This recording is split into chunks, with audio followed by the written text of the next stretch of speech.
नमस्कार मित्रांनो, आपल्या सर्वांचं हार्दिक स्वागत आहे आपल्या यूट्यूब चॅनल अद्विक मॅजिक यावरती.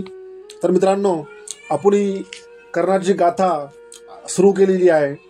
तर मित्रांनो, ह्या कहाणीमध्ये सर्वात अतिशय महत्त्वाचं कॅरेक्टर आहे ते म्हणजे माता कुंती. एक असं कॅरेक्टर जे आपल्या मनातल्या भावना कधी बोलूच शकलं नाही. तिला वाटलं प्रत्येक वेळी बोलावं, मी माझं दुःख सांगावं, मी माझं पण प्रत्येक वेळी लज्जा, लाज, जगाला काय वाटेल, हे जग काय म्हणतील आणि हे चार माणसं काय बोलतील, हे जे चार माणसं बोलतात ते काय बोलतील माझ्याविषयी. एका स्त्रीला काय भीती असते की माझ्या चारित्र्यावरती कुणी शंका घेईल, माझ्याविषयी कुणी ब्र शब्द बोलेल, आणि ह्या भीतीपोटी, फक्त ह्या भीतीपोटी ती आयुष्यभर आपल्या पुत्रापासून वंचित राहील. तिला आयुष्यात कधी तिला त्या मुलावर प्रेम करताच नाही आलं. अगदी फक्त कर्णाचा जन्म होतो आणि 1 तास 2 तासाचा अवधी, फक्त तेवढंच प्रेम. त्यानंतर तो भेटलाच नाही कधी. त्यानंतर तिला ह्या जगाच्या फक्त जगाच्या कल्याणासाठी, जगाला वाईट वाटू नये म्हणून, इसलिए बोलते ना, दुनिया में सबसे बड़ा है रोग कि मेरे बारे में क्या कहेंगे लोग. तो दोस्तों क्या है ना, मतलब हम सबसे ज्यादा सोचते हैं कि लोग क्या कहेंगे, है ना. तर त्यामुळे काय होतं की आपण जे आपलं लाईफ असतं ते जगायचं विसरून जातो. तसंच कुंती मातेचं तसं झालं. आयुष्यात खूप काही होतं. अरे ती माता कुंती आहे, त्या कर्णाची आई आहे, एवढा सर्वश्रेष्ठ धनुर्धर, जगातला सगळ्यात भारी धनुर्धर. त्या महाभारतामध्ये असा वीरच नव्हता की जो कर्णाला टच देईल कोणी. पण त्याची तिला वाटत नाही का, तिला वाटलं नाही की मी मला आई म्हणून याला सांगावं जगाला, माझा मुलगा आहे हा, इतका धैर्यवान हा माझाच मुलगा आहे, हे माझं रक्त आहे. नाही सांगू शकली. अगदी युद्धाच्या शेवट झाला पण त्या गोष्टी अशाच राहिल्या, शांत राहिल्या. आणि जेव्हा सांगायची गरज पडली, सांगावं असं वाटलं, श्रीकृष्णानं सांगितलं, तर त्याला कन्फ्यूज करण्यासाठी सांगितलं. तेव्हा तो पूर्णपणे गोंधळून गेलेला होता. कर्णाला जिंकता नव्हता येत. अर्जुनामध्ये इतकी कॅपॅसिटी नव्हती की कर्णाला हरवावं. पण मग त्याला गोंधळून टाकलं पूर्णपणे, संभ्रम अवस्था निर्माण केली. आयुष्य अशा अवस्थेत आणून ठेवलं की लाखो प्रश्न येतील की यार का असं झालं असेल, का केलं आईनं, का केलं असेल कुंतीमातेनं असं. त्याचं उत्तर त्याला कधीही नाही मिळालं. अगदी आयुष्य असंच जगावं लागलं. तर मित्रांनो, चला आज आपण कहाणीचा जो सुरुवात करतोय ती माता कुंतीपासून.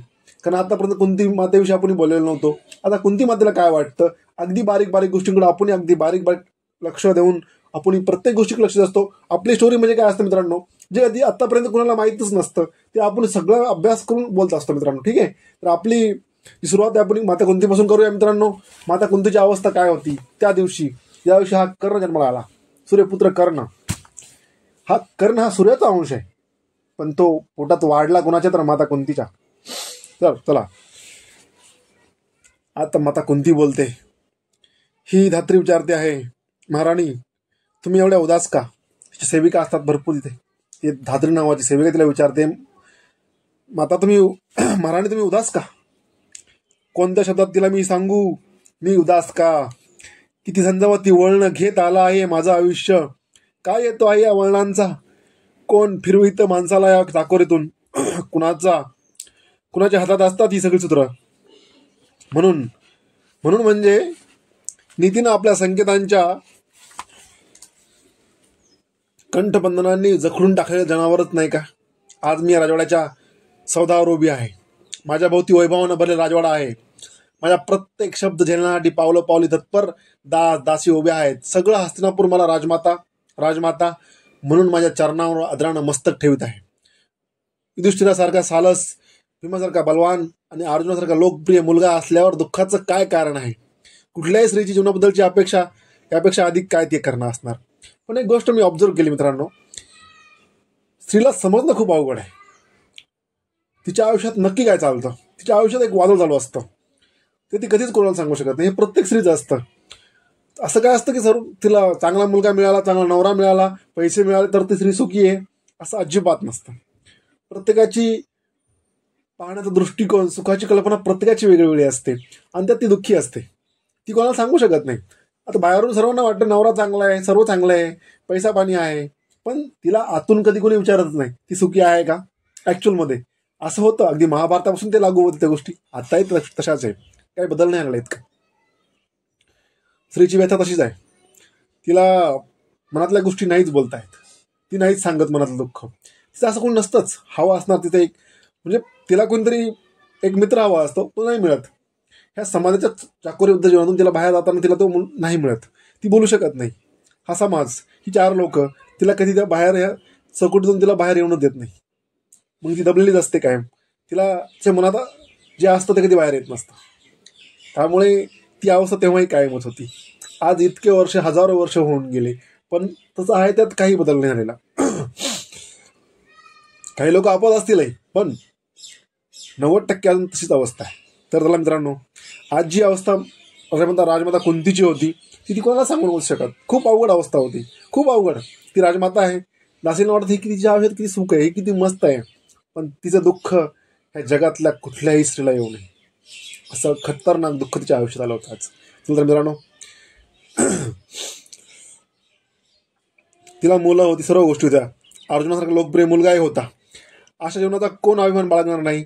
जगाच्या दृष्टीने मी एक आज वैभवाच्या शिखरावरच नाही काय. सुख सुख म्हणतात ते यापेक्षा अधिक काय असतं, सुख सुख म्हणजे काय असतं ते यापेक्षा अधिक काय असतं असू शकतं, बिलकुल नाहीये. सुखाची कल्पना प्रत्येकाची वेगळी असते, आणि त्यात जर ते सुख आपल्या मुलाचं असेल त्याने अशा पद्धतीने असेल तर त्याला तोडच नाही मित्रांनो, ते कोणालाच सांगू शकत नाही. अशी बहुतेक मुलं आहेत जी लग्नाच्या अगोदर येतात, त्यांना हे जग मान्य करत नाही, पण ते असतं तर मुलंच, तो असतो तो अंकुरच, तो कोणातरी जीव असतो, त्याला का लोक महत्व देत नाही, त्याला का वेगळंच समजलं जातं, का ते चुकीचं असू शकतं. असे भरपूर प्रश्न तेव्हा पडले होते माता कुंतीला, आज अनेक स्त्रियांना असतील. त्यांच्याकडं हा समाज चांगल्या नजरेनं का पाहत नाही, समाज का वेगळा आहे, समाज का या चौकटीतून बाहेर येत नाही, का त्यांना अरेंज करत नाही, असे खूप सारे प्रश्न मित्रांनो. तर लावूया, आपण पुढे काढण्यास सुरुवात करूया. पण तसं नाही, केवळ याच बाह्य गोष्टीवर सौख्य अवलंबून असतं असं नाही, ह्या केवळ बाहेरच्या गोष्टीवर सुख अवलंबून असतं असं बिलकुल नाहीये. मनानं स्वस्थ असेल तर जीवन सुखी असतं. हे एवढ्या वैभवात राजमाता म्हणून राहूनही मला ते मिळालेलं नाही. केवळ एकाच अनिवार्य घटनेच्या विरूप उंदरानं माझ्या जीवनाचं राजवस्त्र गेल्या अनेक रात्री कोरतडलं आहे.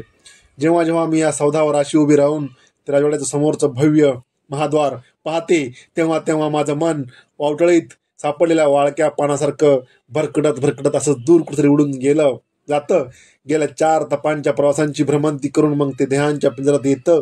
गेल्या 4 तपांचा काल, या दीर्घ 4 तपांत ती कुंती म्हणून दिवस जगली, एकही दिवस नाही. चांगला 50 वर्षांचा काल, पण किती कृपण आणि चेंगट. या 50 वर्षात त्या कुंतीला कुंती म्हणून जगण्यासाठी कधी एकही दिवस दिला नाही. गेली 50 वर्ष माझ्या गळ्यात विविध रंगी निरनिराळ्या गोंडस नावांचे पट्टे घालून कालानं मला नुसतं गरगर फिरवलं आहे, हवं तसं आणि हवं तिकडं. नियती मित्रांनो, नियतीपेक्षा काहीच मोठं नाही. नियती कशीही आणि कुठेही फिरू शकते, तुम्ही आता विचारही करू शकत नाही नियतीच्या मनात काय. तुम्ही राजाचा रंक होतो आणि रंकाचा राजाही होतो, हे मी जवळून पाहिलंय मित्रांनो. तुम्हाला अनुभवता येईल. प्रत्येकाच्या आयुष्यात असा क्षण येतो, त्याला सामोरे जावं लागतं. कधी कधी आयुष्यामध्ये आपण एक आयुष्य अंतिम सर्वोच्च क्षणाच्या टोकावरती असतो, जिथं आपल्या सर्व गोष्टी अवेलेबल असतात, सर्व गोष्टी असतात. असं एक आरोळ दिली आणि कोणतरी सेवक येणार आणि आपली सेवा करणार, असंही असतं आयुष्य. आणि काहीतरी आपल्याला माणसाला एक नियती आपली लायकी दाखवण्याचा प्रयत्न करत असते. त्यावेळेस माणसानं शांत होऊन आपला निर्णय घ्यायचा असतो आणि त्या आलेल्या परिस्थितीला सामोरे जाऊन निधड्या छातीने उत्तर द्यायचं असतं. मागे सरायचं नसतं आणि आत्महत्या करायची नसते. तर मित्रांनो, ही कहाणी तुमच्यासाठी अतिशय महत्वाची ठरेल. का तर जे लोक आत्महत्या करतात आणि ज्यांच्या आयुष्यात कधी असे क्षण घडलेत की यार असं काही प्रॉब्लेम, अशाही समस्या येऊ शकते तुमच्या आयुष्यामध्ये, मुलगी म्हणून येऊ शकते, मुलगा म्हणून येऊ शकते, तर त्यानं त्यातून बाहेर कसं पडायचं, शांत राहायचं. काही काळ असतो. ही एकदा श्रीकृष्णांनी दुसऱ्याला एक प्रश्न विचारला, एक अशी ओळ सांग की जी आनंदात असलो मी तरी मला ती चांगली वाटली पाहिजे आणि दुःखात तर ती लागू पडली पाहिजे. युधिष्ठिरानं विचारलेला श्रीकृष्णाला प्रश्न होता मित्रांनो. मी बोलताना थोडंसं वेगळं झालं. तर युधिष्ठिरानं विचारला, असा अवघड प्रश्न विचारला, एक अशी ओळ सांगा की सखा, ती त्याला सखा बोलायचे, सगळा एक अशी गोष्ट सांगा की जर एक गोष्ट अशी की मी आनंदात जरी वाचली तरी मला ती बरी वाटली पाहिजे, आणि सुखात दुःखात जरी वाचली तरी ती मला प्रेरणा देऊन गेली पाहिजे, अशी एक गोष्ट, असा एक शब्द. त्यावेळेस श्रीकृष्ण बोलतात, युधिष्ठिर, ही पण वेळ निघून जाईल, ये समय भी चला जाएगा, ये वक्त भी चला जाएगा, दोस्त ये वक्त भी चला जाएगा. अगर अच्छा वक्त है वो भी चला जाएगा, अगर बुरा वक्त है बुरे के भी बुरे दिन आते हैं, इस बात को याद रखना. अगर बुरा समय चल रहा है आपकी लाइफ में तो वो कुछ दिन के लिए, चंद समय है, वो ज्यादा समय नहीं चलता. सूरज निकलता है, सूरज डूब भी जाता है, फिर सूरज निकलता है. कुछ क्षण होते हैं. अगर उस पल को आपने ठान लिया और उस पल को आपने खड़े हो गए, आप बस उसी जगह पर स्थिर हो गए, तो आप अपने लाइफ में जो चाहते हो वो सब कुछ मिलेगा. अगर आप यकीनन उस परिस्थिति को हैंडल करते हो तो कोई आपको रोक नहीं सकता अपने विचारों से. जो आपके मन में है, जो माइंड में है, वही होगा. ठीक आहे मित्रांनो, जे विचार करतात तसंच होणार, परंतु आपल्याला शांत राहायचंय आणि विचार हेच करायचंय की आपल्याला इथून मागं नाही जायचं. कारण इथून मागं जर गेलं तुम्ही हरण्याचे आणि आत्महत्या करण्याचे चान्सेस जास्त वाढतात. त्यामुळे कधी आयुष्यात जर असा कधी प्रसंग आला तर आपण एकदम शांत मनानं विचार करून आपला निर्णय घ्यायचा, आणि आपलं जो बॅलन्स आहे तो बिघडून नाही द्यायचा. आयुष्याचा एकदा जर बॅलन्स बिघडला तर तो ठीक करण्यासाठी खूप काही तुम्हाला मोजावं लागेल. मग ते पैसे असतील किंवा तुमचा वेळ असेल किंवा तुमच्या आयुष्यातल्या भरपूर अशा मौल्यवान गोष्टींना तुम्हाला सोडावं लागेल, आणि ती वेळ तुमच्यावर येऊ शकते कधीही पण. त्यामुळे सतर्क राहा, सावध राहा. चला तर मित्रांनो, आपण आपल्या येऊया कहाणीवरती. कहाणी तशी महत्वाची आहे. कुंतीच्या आयुष्यात आलेले प्रश्न खूप नाजूक आणि खूप खतरनाक. इतके सर्व गोष्टी तिच्याकडे. राजमाता कुंती आहे, सर्व वैभवानं ऐश्वर्य संपन्न अशी, कुठलं जिथं हात लावेन तिथं सर्व गोष्टीच्या असतात. सोनं किती सोनं पाहिजे, राजमाता कुंती यार, सगळं. पण सुखाची कल्पना देवानं हिरावून घेतली, नियतीनं हिरावून घेतली. नियती कुछ भी कर सकते, नियती काही ठरू शकते. तुम्हाला आत्ता तुम्ही इथं आहात तर उद्या तुम्ही कुठे असाल त्याची गॅरंटी नियती ठरवते. काय तुमच्या आयुष्यात वाढवून ठेवलंय, सुख दुःख सर्व काही. त्यामुळे शांत राहा. त्यामुळे म्हणतात मित्रांनो, अतिशय महत्वाची गोष्ट, जर तुमच्याकडे पैसे आले तर तुम्ही त्याचा माज दाखवू नका, आणि जर तुम्हाला गरिबी आली तर तुम्ही ती लाजू नका. ठीक आहे मित्रांनो, त्यामुळे ही गोष्ट अतिशय महत्वाची आहे. तर चला आपल्या कहाणीकडे वळूया मित्रांनो. राजमाता कुंती जीवनात काय घडलं. माझ्या मनाच्या भरलेल्या आकाशातून गत जीवनातील आठवणींचा पाऊस अनेक धारांनी कोसळू लागतो. कधी कधी तो एवढा मुसळधार पडतो की त्यांच्या सतत धारा माऱ्यानं माझ्या शरीराची आता चाळण तर होणार नाही ना, अशी मला भीती वाटते. हा तो क्षण आपल्या प्रत्येकाच्या आयुष्यात येतो मित्रांनो. असं वाटतं की आता आयुष्य सोडून द्यावं, आता आत्महत्या केली तर काही वाईट नाही, है ना, असं वाटतं. कारण सगळं काही संपलं असं वाटतं, पण ऍक्च्युअल मध्ये सगळं संपलेलं नसतं. ठीक आहे, संपत नाही. जोपर्यंत तुमच्या मनात तुम्ही हरत नाही तोपर्यंत तुम्ही हरत नाही. जेव्हा तुमचं मन मान्य करता मी हारलो त्यावेळेस मग तुम्ही हारले आता. ठीक आहे मित्रांनो, जो मन से हारा वो रन में भी हारेगा, और जो मन से नहीं हारा वो रन में कभी नहीं हारेगा मित्रांनो. ठीक आहे, तर चला कहाणीकडे वळूया. काय काय घडलं ते 4 तपांत. 4 तप म्हणजे किती मित्रांनो, 4 तप म्हणजे किती. 12 वर्षाचं एक तप मानलं जातं. 12 12 24 आणि 24 24 48 वर्षांचा कालावधी. 50 वर्ष गेली तिच्या आयुष्यामध्ये. तारुण्य, ऐन तारुण्यात जी घटना घडली तिचा इम्पॅक्ट तिच्या आयुष्यावरती इतका जबरदस्त पडला की कुंतीला तोंड दाखवायला जावं लागले. कुंतीला सांगू शकत नाही, आणि असं त्यानं कृत्य केलं ती कुणाला सांगूच शकले नाही. ते कृत्य तिलाच माहित होतं फक्त तिनं काय केलं, आणि त्याची सजा इतकी जबरदस्त तिनं आयुष्यभर भोगली. आयुष्यभर रडण्यातच गेलं, कळलंच नाही. माझ्या मुलाला मी ते काही देऊ शकले नाही. मुलं होती, पण जे पहिलं मुलं असतं ते पहिलं मुलं असतं, त्यापासून ती आयुष्यभर वंचित राहिली. एका पापाची भागीदारी झाली. एका मुलाला तिने तिचं प्रेम तिला नाही देता आलं. त्या प्रेमाला आणि कर्ण त्या बाबतीत तिला कधी माफ नव्हता करू शकत. कर्ण दानशूर होता, पण त्या बाबतीत तिला कसं माफ करणार होता, कारण तिच्यामुळे आज त्याला ह्या सर्व गोष्टी ऐकायची गरज पडणार होती. त्याला सुतपुत्र म्हणून त्याला कोणी हिनवलं नसतं. सगळ्यात त्याला माहितच नव्हतं तो कुंती पुत्र आहे, तो सुतपुत्र म्हणून नाहीये, तो पुत्र नाहीये त्यांचा. तो राजा, तो महाराज आदिरथांचा मुलगा नाहीये हे त्यांना कधीच खूप लेट कळलं. वेळ निघून गेली होती तोपर्यंत तो जगाला मान्य होता की हा सुतपुत्रच आहे. ठीक आहे. राधा पण शेवटी वावरला तो राधे कर्ण म्हणूनच. त्याची ओळख राहिली ती राधे कर्ण. तो कधीच बोलला नाही कुंती माझी माता आहे आणि मी कोणते म्हणून अर्जुनालाच ओळखला आता. अर्जुन कर्णाला नाही. कर्ण राधे कर्ण, राधा मातेचा कर्ण. तिने वाढवलं, तिचा हक्कच आहे ना. तिने त्याला सांभाळ केला लहानपणापासून तो मोठा होईपर्यंत. खूप प्रेम दिलं. मग तिला का टाळत आहे? तिची काय चूक आहे याच्यामध्ये? राधा मातेची काही चूक नाहीये. चूक तर कुंती मातेची, तिची पण नाही. पण ती समाजाला घाबरली, समाजाविरुद्ध जाऊ नाही शकली. तर चला मित्रांनो,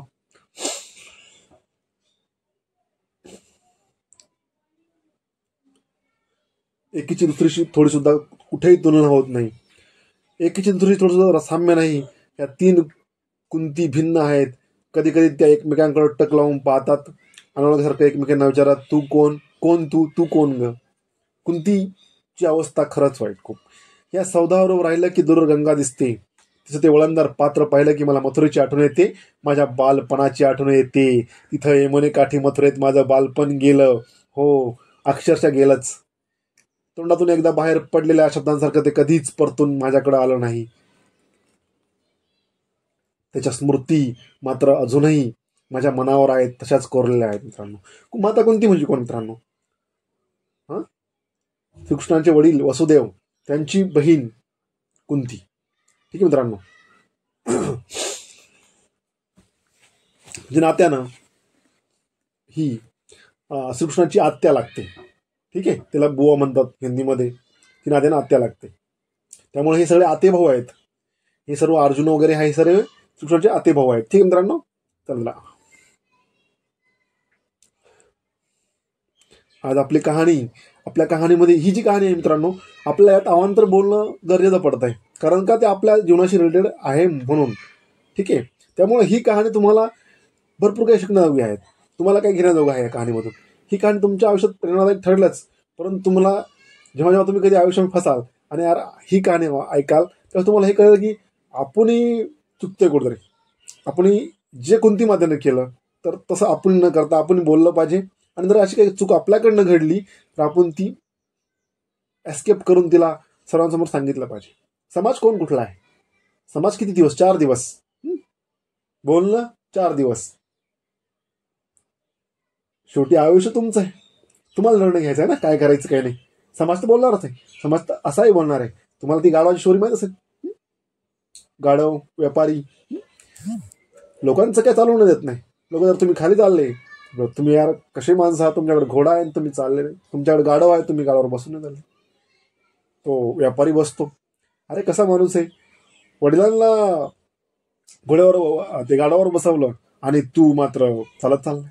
म्हणजे ते चालू देत नाही आणि बसून देत नाही. त्यामुळे लोकांचा विचार न करता आणि ह्या 4 लोकांचा विचार न करता आपण आपलं आयुष्य अगदी शांततेनं आणि आपल्याला जे योग्य वाटेल असा विचार करूनच निर्णय घेऊन चालवलं पाहिजे. ठीक आहे. चला मित्रांनो, काय चाललंय त्यांच्या आयुष्यामध्ये पाहूया. बालपण म्हणजे गोल मोहक गिरक्या, बालपण म्हणजे उंच उंच लाटा, बालपण म्हणजे स्फटिकासारखे शुभ्र धवल रंग. तिथं छोट्या प्रतिष्ठेचे मुखवटे नसतात. तिथं एकमेकांना पाण्यात पाहणारी असूया नसते. भावी आयुष्याचं वाळवंट तोडवताना घायाळ होऊ पाहणाऱ्या जीवासाठी पूर्ण तरतूद म्हणून निसर्गाने निर्माण केलेला शीतल पाण्याचा तो एक चषक असतो. आजही मला माझ्या मथुरेतलं ते बालपण आठवतं की वाटतं कशाला मी मोठी झाले, कशाला महाराज शत्रुघ्नांच्या त्या पुण्यवान नगराबाहेर पडले. मथुरेतल्या त्या राजवाड्यासमोर उद्यानातल्या फुलपाखरांमागे धावणारी पृथा, यमुनेतल्या पाण्याशी खेळणारी पृथा, सूर्यदेवांना अर्पण करण्यासाठी बकुल फुलांची माला गुंफणारी पृथा, किती निरामय आणि निरागस होती ती पृथा. पृथा होय पृथाच. लहानपणी मी मथुरेत पृथा म्हणून वाढले. माझ्या प्रेमळ पित्याच्या मथुरेचा राजा शूरसेन यांच्या मायेच्या सावलीत पहिलं माता कुंतीचं नाव पृथा होतं. ठीक आहे मित्रांनो, लहानपणी मथुरेत पृथा म्हणून वाढले. माझ्या प्रेमळ पित्याच्या मथुरेच्या राजा शूरसेन यांच्या मायेच्या सावलीत कष्टाचा किंवा दुःखाचा कधी एक प्रसंगही माझ्यावर आला नाही. नावाप्रमाणे ते शूर होते, बाहुबलानं आणि मनाच्या खंबीर निर्धारानं. यदुवंशाचं भूषण होतं ते. मला त्यांचा नेहमीच अभिमान वाटतो. त्यांच्या स्मृतीला रजवाड्याच्या तडासारखी त्यांची भव्य मूर्ती डोळ्यांसमोर उभी राहते. त्यांनी माझा कोणता हट्ट पुरवला नव्हता. एकदा तर मला स्पष्ट आठवतं, मी त्यांच्या जवळ मला एक धनुष्य द्या असं विचित्र आग्रह धरला. त्यांना आश्चर्य वाटलं. ते म्हणाले, मुलीला धनुष्य काय कामाचं पृथे? मुलींनी फुलं मागावीत, सोन्याचे अलंकार मागावेत. पण त्यांचं मी काहीच ऐकून घेतलं नाही. शेवटी त्यांनी निरुपायानं मला एक धनुष्य आणून दिलं. आकाशातल्या लुकलुकणाऱ्या तारका जरी त्यावेळी कुणी माझ्या हातात सागरगोटे म्हणून ठेवल्या असत्या तरी सुद्धा मी माझ्या हातातील ते धनुष्य त्याला दिलं नसतं. ते हातात पडताच मी उड्या मारतच राजवाड्यासमोरच्या उद्यानात गेले. हे लहानपण असंच असतं. जी गोष्ट मागितली ना तर दिली ना तर ती आपल्याला सर्वात प्रिय असते, पण ती काही क्षणभर. ठीक मित्रांनो, बालपण खूपच छान असतं. लहानपण देगा देवा मुंगी साखर आहे चारावा, ही जी ज्ञानेश्वरांची ओळ आहे ती आठवते आणि ती आपल्याला त्या लहानपणामध्ये येते, हे ना. तर चला मित्रांनो, कितीतरी वेळ मी या झाडावर त्या झाडावर असे उगीच बाण सोडीत बसले होते. पण बकुळी झाडावर बसलेली एक पत्ररथ पक्षिणी मला सारखी सतावत होती. ती एकसारखी ओरडत होती, त्यामुळे माझं लक्ष तिच्या ओरडण्याकडे जात होतं. बाण नीटपणे सुटत नव्हती. मला तिचा अतिशय राग आला होता. माझ्या मनात एक मजेदार विचार आला, त्यावेळी चमकूनही गेला. अचूकपणे मला जर हवा तसा बाण सोडता आला असता तर एक बाण त्या पत्ररथ पक्षिणीच्या चोचीत मारून मी तिची चोच ओरडणं बंद केलं असतं. एके दिवशी संध्याकाळी नेहमीप्रमाणे मी वाड्यासमोरच्या उद्यानात खेळत होते. चंद्रिका नावाची एक दासी जवळच पूजेसाठी लागणारी निवडक फुलं खोडत होती. आपले रंगीबेरंगी येवलेसे पंख फडफडवीत मन मानेल अशा मोहक गिरक्या घेणाऱ्या एका फुलपाखरामागे मी हात उंचावून धावत होते. इतक्या चंद्रिकेनं एकदम मला हाक मारली. किती मोठ्याने ओरडली होती ती, राजकुमारी राजकुमारी, अहो एक लवकर या इकडं, काय गंमत आहे, पाहा तरी. मी फुलपाखरामागचं धावणं तसंच सोडलं आणि तिच्याकडे धावले. एका विशाल अशोकाच्या झाडाखाली ओंजळीत काहीतरी जपून धरून मी येण्याची ती आतुरतेने वाट पाहत होती. मी उड्या मारत तिच्याजवळ गेले. तिच्या हातात कोणतरी गंमत होती हे पाहण्याची मला अतिशय घाई झाली होती. मी जवळ जातात लगबने तिनं आपली ओंजळ माझ्या पुढे केली आणि हळुवारपणा बोटं उघडली. काय होत तिच्यावर हातांत? एक चंडोल पक्षाचं नुकतंच जन्मलेलं पिल्लू होतं. आपली एवढीशी लालसर नाजूक चोच वासून ती कोणाला तरी आपल्या मदतीसाठी बोलावत होतं. तिचे एवढेसे डोळे भेदरलेले होते. डोळ्यांवरचं गुलाबी कातळ ते मध्येच आपल्या डोळ्यांवर ओढून घेत होतं. थरथरणारी मानव वारंवार वर करून कुणातरी वाट पाहत होती. त्याच्या सगळ्यात हालचालीत कमालीचं कारुण्य होतं. मी चंद्रिकेला विचारलं, कुठून आणलंस हे? किती दुष्ट आहेस ग तू. याची आई याला शोधून शेवटी दमून जाईल.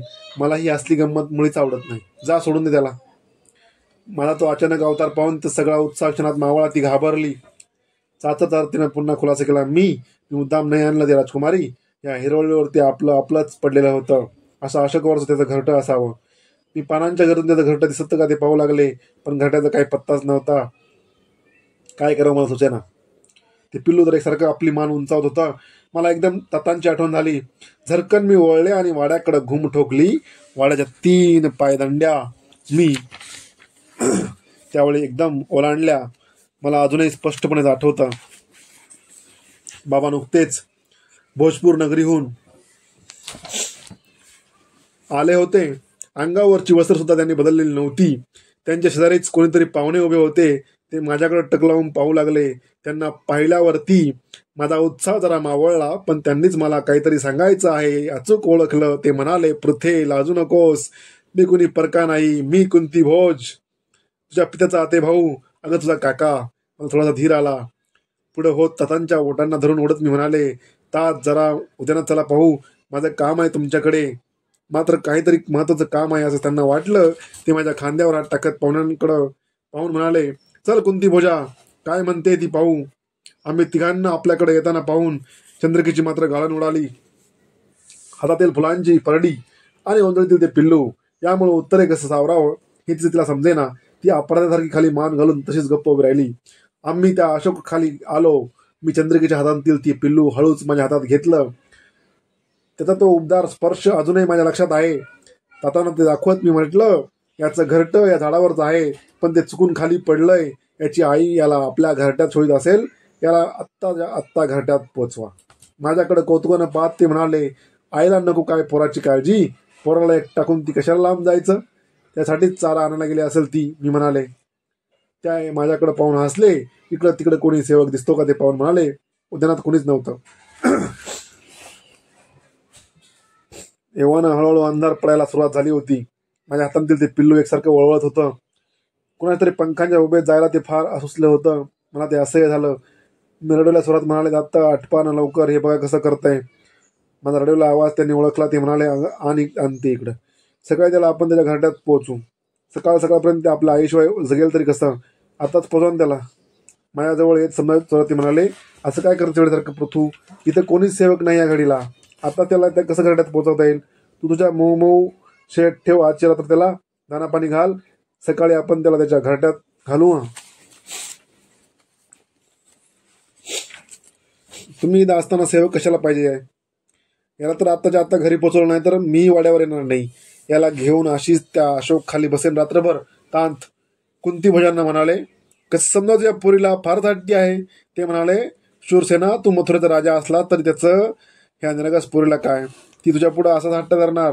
माझ्याजवळ येत ते मला म्हणाले, आण मुली ते पिल्लू, मी पोचवतो आणि त्याला त्याच्या आईकडं मग तर चालेल. ते माझ्या हातातील पिल्लू घेऊन लागले.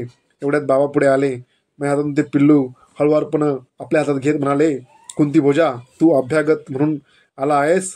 इथं मी असताना तू या झाडावर चढणार काय. मग मला मथुरेचा राजा कोण म्हणेल, पृथ्वीचा पिता कोण म्हणेल. तातांनी उत्तरीय आणि चढाव काढून हिरवळीवर ठेवलं.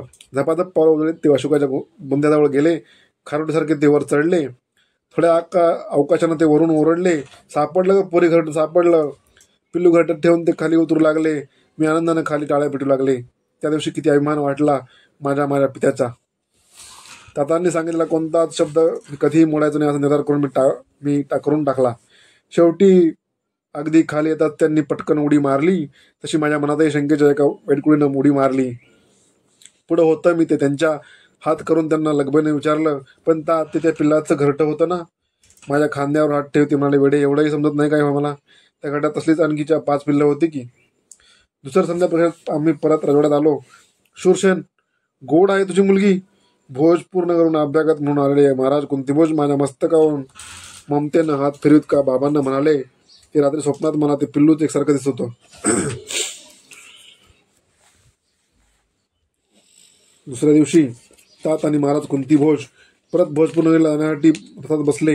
येताना नीलकमल आणा तातांना सांगण्यासाठी मी गेले तेव्हा म्हणाले, चल पृथे, तुलाही भोजपूरला जायचं आहे. मी अचानक त्यांच्याकडून पावलवलो, कारण मथुरा मी कुठंच आधी कधी बाहेर गेले नव्हते. आजच प्रथम तात मला आपल्याबरोबर ये म्हणत होते. भोजपूर नगरी कसली आणि कुठं आहे हे मला माहीत नव्हतं. मी गोंधळून तशीच उभी राहिली. तात कधी नाही ते जरा रडावून म्हणाले, पृथे, ऐकू आलं की नाही, चल लवकर. खाली मान घालून मी मुकाटपण रथात चढले. मला आईला भेटायला सुद्धा मिळालं नाही. जाणार होते आईला विचारायला, पण तातांनी मला अडवलं. काय म्हणलं आई मी परत आल्यानंतर. म्हणून म्हणाले, मारी मा पाते, मला क्षमा कर. मी तुझ्या दर्शनाशिवाय आज्ञेशिवाय या राजवाड्याबाहेर पडते आहे. मथुरेबाहेर जाते आहे. यमुनेला सोडते आहे. उद्यानात फुलझाडांना पाणी पाजणाऱ्या चंद्रिकेने मला हात उंचावून निरोप दिला. राजकुमारी कुठे चाललात असं तिला विचारायचं होतं, पण ती दासी होती, आपल्या महाराजांसमोर येऊ शकणार नव्हती. 10 दिवसानंतर आम्ही भोजपूरला आलो. ती वेळ संध्याकाळची होती. नगर तर छोटंसं पण टुमदार होतं. मला ते आवडलं. मला वाटलं होतं की राजवाड्याच्या महाद्वारात तिथं राजश्री आमचं ओळणसोवाद करतील, कारण मथुरेत आमची अशी प्रथा होती. पण भोजपुरात एक साध्या दासीनंच आम्हाला ओवाळलं. मला ते थोडंसं विचित्र वाटलं. आम्ही महाद्वारातून आत प्रवेश केला. मला राजवाड्यासमोरची प्रशस्त भव्य मोकळी जागा आवडली. केवळ एका कोपऱ्यात एक छोटंसं उद्यान होतं. बाकीची सगळी जागा मोकळी होती. वाडाही छान होता. त्यांचं तोंड पूर्वेकडे होतं. मोकळी जागा म्हणे सैन्याच्या संचलनासाठी ठेवली होती. 8 दिवस भोजपूर नगरात केव्हाच गेले. माझं मन परत मथुरेकडे ओढ घेऊ लागलं. मारिशा मातेची वारंवार आठवण होऊ लागली. 9व्या दिवशी मथुरेला परत जाण्यासाठी बाबांनी रथ तयार ठेवायला सांगितला. माझं मन मथुरेच्या आठवणी काढू लागलं. आता आपण परत मथुरेला जायचं म्हणून मी हरवून गेले होते.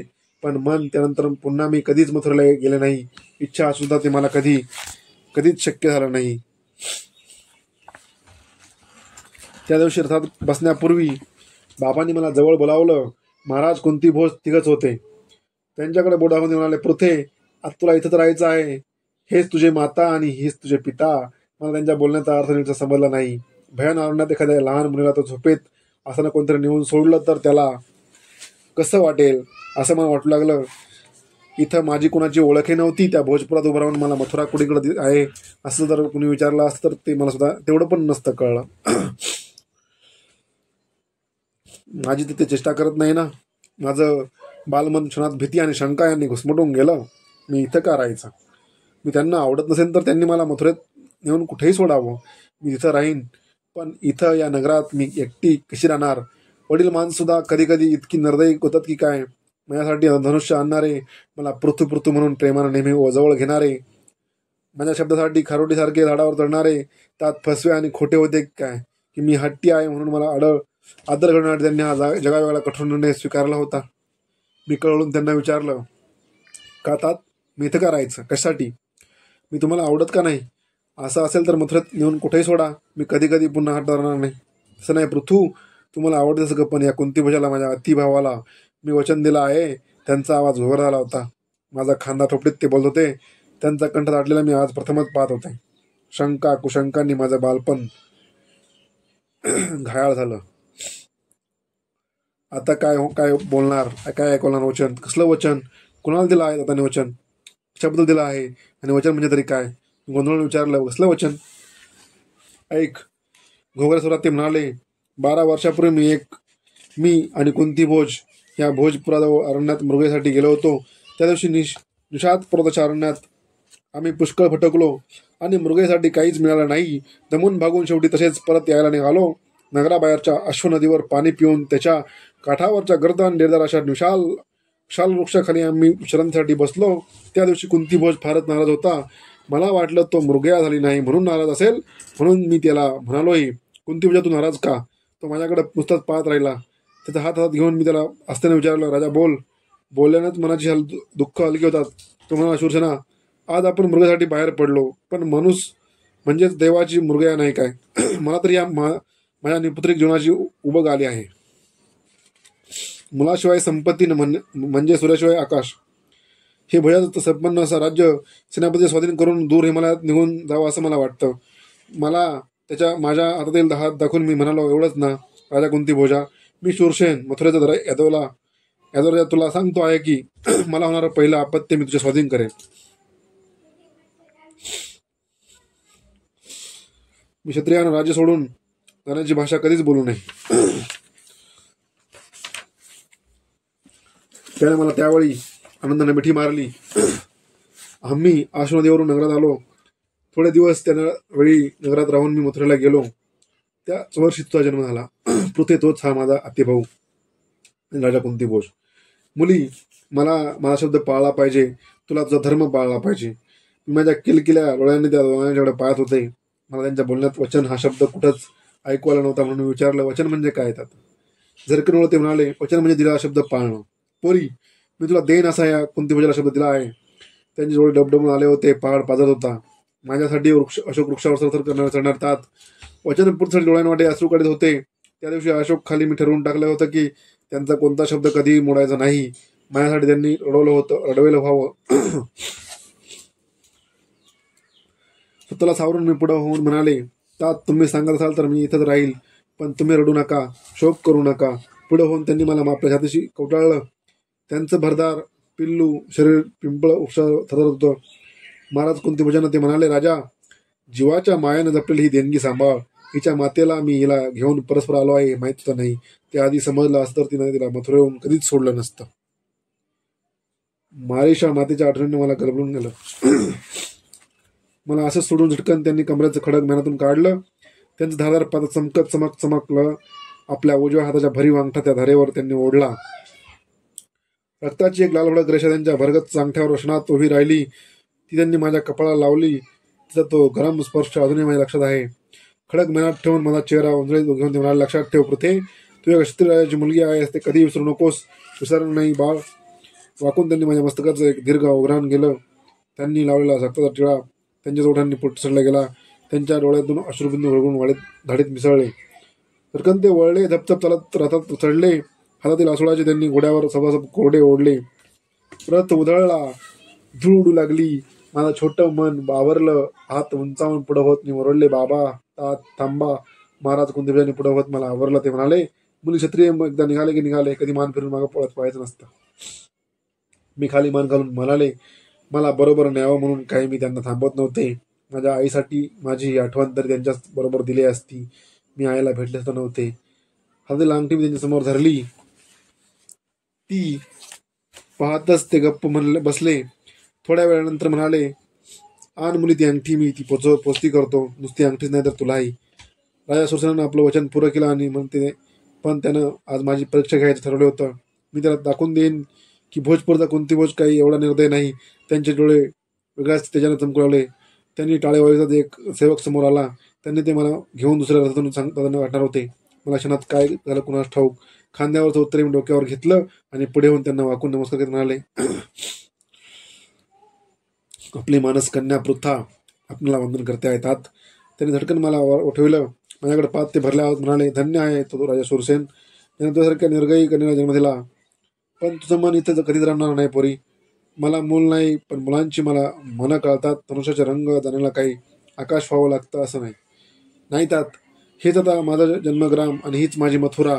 मी धाडसानं बोलले, कोण माया तोंडून धैर्यानं बोलून देऊ नाही. पण ती फुलपाखरामाग जाणारी पृथा नक्कीच नव्हती. धनुष्यानं खेळणारी पृथा नक्कीच नव्हती. भले मुली क्षत्रियानं मोडावं, पण मिटून कधीच नाही. शूरसेनाची कन्या शोभतेस खरीद, पण तू इथं राहू नयेस. कारण काय? कारण या लढ्यात एकही राजश्री नाही. सगळ्या वाड्याची जबाबदारी तुझ्यावरच पडेल. तुझ्यासारख्या आलड पुरल्या या कोवळ्या वयात ही कधीच झेपणार नाही. मी ती पार पाडीन. आजपासून हा राजवाडा माझा आहे. इथली माणसं माझी आहेत. तरी तुला मी पृथा म्हणून हाक मारली की तू अस्वस्थ होशील. तुला मथुरेची नेहमीच आठवण येईल. त्या भरल्या वाड्यात एकांत तू सदैव दुःखी राहशील. म्हणून मी ठरवलं होतं की काहीतरी बोलणार होते, पण त्यांनी कटाक्ष टाळला. काय ठरवलं होतं पण? मी कुतुहलाने विचारलं. तुला पृथानं म्हणतात. परत थांबले. पृथानं म्हणता काय म्हणणार होतात मला आता? कुंती म्हणणार तुम्ही माझ्या नावावरून, पण तुला हे कदाचित आवडणार नाही. जा तू आत. मी झटकन पुढे होत वाकून त्यांना वंदन करून म्हणाले, आपली कन्या कुंती आपल्याला वंदन करता येतात. माझ्या त्या अनपेक्षित उत्तराने ते भारून गेलं. त्यांनी मला वर उठविलं आणि तातांनी असं छातीशी कवटाळलं होतं तसंच मला छातीशी कवटाळलं. ते म्हणाले, कुंती वाईट वाटून घेऊ नकोस. मुली तुझ्या पित्याची तुला इथं आठवणही होणार नाही. पण तू इथं राहिली नाहीस तर या राजवाड्याला अवकाळा येईल. गेली 14 वर्ष मी तुझी वाट पाहत होतो. ही वास्तू राजश्रीची वाट पाहत आहे. नाही, मी इथूनच कधी जाणार नाही. मी त्यांना बिलगत म्हणाले, निर्धारानं निश्चयानं. त्यांनी माझी पाठ थोपटली. मला सावरून राजवाड्यात नेताना त्यांच्या डोळ्यात अश्रू तरळले होते. ते भोजपूरच्या महाद्वाराशिवाय दुसऱ्या कोणालाच कसे आठवतात. मित्रांनो, माता कुंतीचं आयुष्य लहानपणापासूनच असं खूप स्ट्रगल करण्यामध्ये चाललं होतं. खूप म्हणजे अगदी लहानपणापासून तिला अरेंजमेंट करणं, फक्त अरेंज करायचं, समजून घ्यायचं. तिला कोण तिच्या मनात काय चाललं हे कधीच कळणार नाही. पण आपण मात्र फक्त समोर येऊन अपेक्षा करायची. एका एक घटनेत माणसाला नवशिकांत बदलण्याचं किती प्रचंड सामर्थ्य असतं. त्या दिवसापासून एका अल्लड कुमारीचं एका अबोल आणि गंभीर किशोरीत रूपांतर झालं. त्या एकाच घटनेनं प्रथेचं वय नकळत वाढविलं. त्या एका घटनेनं मला आमूलाग्र बदलून टाकलं. ज्या वयात बालिश हट्ट धरावेत, अगदी त्याच वयात माझ्यावर भोजांच्या सगळ्या वाड्याची जबाबदारी पडली. आपल्या मुलीचं काय झालं हे पाहण्यासाठी पित्यानं मानसुद्धा फिरवली नव्हती. एखाद्या शेळीसारखं भोजपुरात आपल्या मुलीला वचनाच्या कुंटाळीला बांधून ते निघून गेले होते. मी त्यांचीच मुलगी होते. काही झालं तरी आता मथुरेला जायचं नाही असं मी ठरवून टाकलं. दिवसामागून दिवस जाऊन लागले. मला नेहमीच मथुरेची आठवण येई, पण मनात नजरानं मी पुसती पुसून टाकी. कारण इथं मी पृथा नव्हते, इथं मी कुंती होते. एका मान्यवर राजाची एकुलती एक कन्या, भोजपुरी राजवाड्याची एकटीच राजश्री होते. मग पृथा कोण होती? पृथा कुंतीच्या जीवनातील एक स्वच्छंदी फुलपाखरू होतं. पृथा कुंतीच्या जीवनातील एक वायूची लहर होती. पृथा कुंतीच्या जीवनातील हिरवळ होती. पृथा कुंतीच्या जीवनातील एक पुष्पशय्या होती. पृथा कुंतीच्या जीवनातील एक सुगंधी कुपी होती. पृथा म्हणजे कुंतीच्या जीवनातील केवळ एक स्वप्न होतं. नुसतं स्वप्न. कधी कधी स्वप्नातील गोष्टी मनाला आनंद देतात. पृथ्वीची आठवण मला तशीच आनंद देऊन लागली. तिच्या अल्लड निरागस मूर्तीशिवाय आज तरी माझ्याजवळ आनंददायक असं काहीच नव्हतं. भोजपुरात राजकुमारी कुंती म्हणून मला सर्वजण मान देऊ लागले. मला कोणत्याही गोष्टीची कमतरता भासू नये म्हणून झडू लागले. रीतिरिवाजाच्या काही गोष्टी मला चटकन समजत नव्हत. वाड्यावर एक वृद्ध दासी होती, ती मला सगळं समजावून सांगत असे. माझी ती अतिशय काळजी घेई. एका नव्या जीवनाला सुरुवात करावी लागली. इथं पाठीवरून मायाने फिरणारा आईचा हात नव्हता, तरी मोठ्या निर्धारानं आणि चिकाटीने मी सर्व शिकत होते. मध्येच तरी एकदम ओरडणाऱ्या टिवटवीसारखी मथुरेची आठवण येई. मोठ्या कष्टाने मी ती दावून टाके. दिवसेंदिवस मी जास्त समजदार होत चालले होते. अशा अवस्थेत माझी दोन वर्ष गेली. राजवाड्याची आता मला सवय झाली. एक वेगळं आकर्षण भोजपुराविषयी वाटू लागलं. त्या वृद्ध दासीबरोबर मी कधी ना कधी नदी किनाऱ्यावर जाई. एकदम ती मला विचारल, ह्या नदीचं अश्वनदी असं विचित्र नाव का? की घोड्यांचं गतीचं धावते म्हणून हे नाव आहे? नाही राजकुमारी, तसं नाही. या भोजपुरात मधले घोडे या नदीशिवाय कुठलंच दुसरीकडचं पाणी पित नाहीत आणि म्हणून हिला अश्वनदी म्हणतात. ती वृद्ध दासी हुशार होती. तिचं नाव होतं धात्री. व्यवसायावरून ती धात्री होती, पण त्यामुळेच तिचं नाव धात्री पडलं होतं. सगळ्या बारीक सारीक गोष्टींचं तिला ज्ञान होतं. कोणत्या व्याधीवर कोणती औषधी वनस्पती चालते येथपासून पूर्वेकडे निषादांच्या राज्यात राक्षस टोळ्यांची कशी फंडाळे चालते येथपर्यंत ती मला नेहमी सांगत असे. एकदा मी तिला विचारलं, अशा या निषादांच्या शेजारी आपण राहतो, आपणाला त्यांच्यापासून केव्हा त्रास होणारच. या राजवाड्यावर अशी वेळ राजस्त्रियांच्या संरक्षणासाठी काय सोय आहे? इकडे तिकडे पाहत ती हळूच म्हणाली, अशी तशी सोय आहे, पण ती एक फक्त मला महाराजांना माहीत आहे. कोणती सोय आहे? मी कुतुहलाने विचारलं. चला माझ्याबरोबर, दाखवतो तुम्हाला. मी तिच्याबरोबर राजवाड्याच्या एका दालनात गेले. इकडं तिकडे पाहून तिनं कोणी नाही याची खात्री करून घेतली आणि कोपऱ्यातली एक जगडी खुंटाळी उजवीकडे फिरवली. त्या कोपऱ्यातील एक 3 हात उंचीचा भाग दूर झाला. आतून दुसऱ्या प्रकारचे किरण बाहेर पडले. ते एक भुयार होतं. कुठं जातं हे भुयार? मी आश्चर्याने विचारलं. आश नदीवर, तिनं उत्तर दिलं. मी त्या भुयारात डोकावून पाहिलं. इतक्यात आत एक पाकोळी चिरका आवाज काढीत फडफडली. बाया धडपडण्यासाठी ती धडपडत होती. तिला मार्ग सापडत नव्हता. भुयाराच्या भिंतीवर आपले पंख फडफडीत तिने 4 वेळा धडाधड आपटली आणि शेवटी वर प्रकाशासाठी ठेवलेल्या चित्रातून निघून गेली. तिची धडपड पाहून जीवन म्हणजे विश्वाच्या भुयारात पायरण्यासाठी धडपडणारा पाखरू आहे, असा एक विचित्र विचार माझ्या मनात येऊन गेला. झटकन मी ती दगडी खुंटाळी डावीकडे फिरवली. तो भाग होता तसं बंद झाला. भुयार अदृश्य झालं. माझं मन स्थिरावलं.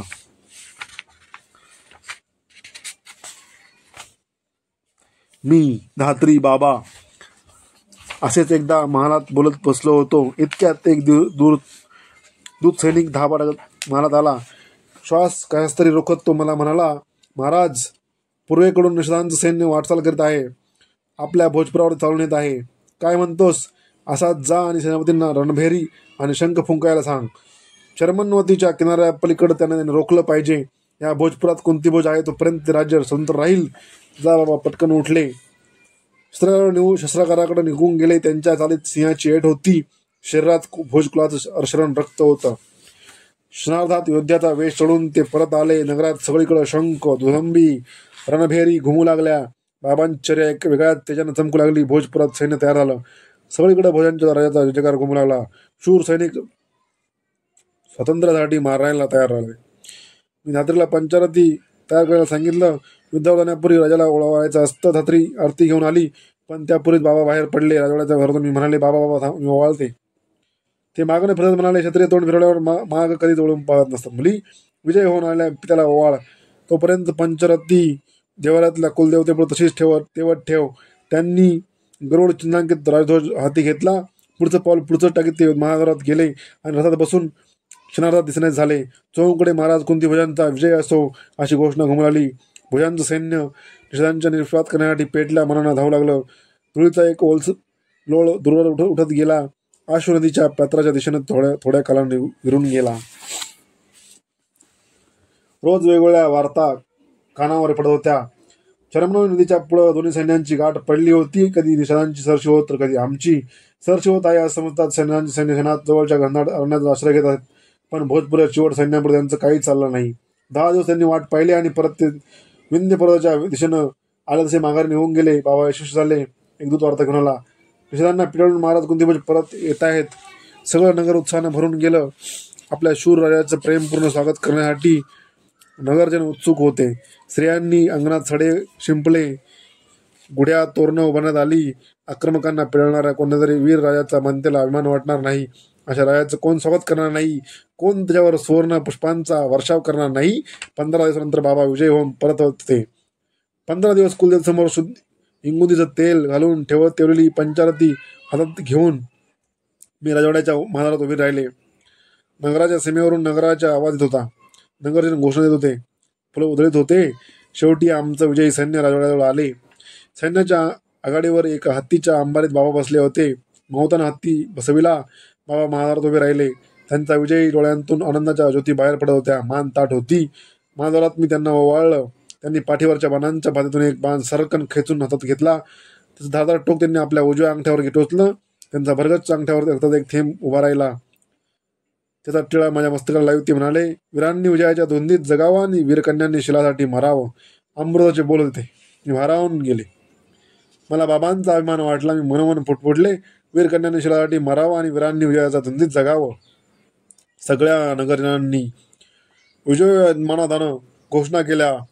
महाराज कुंतीभजांचा विजय असो, राजकुमारी कुंतीदेवींचा विजय असो.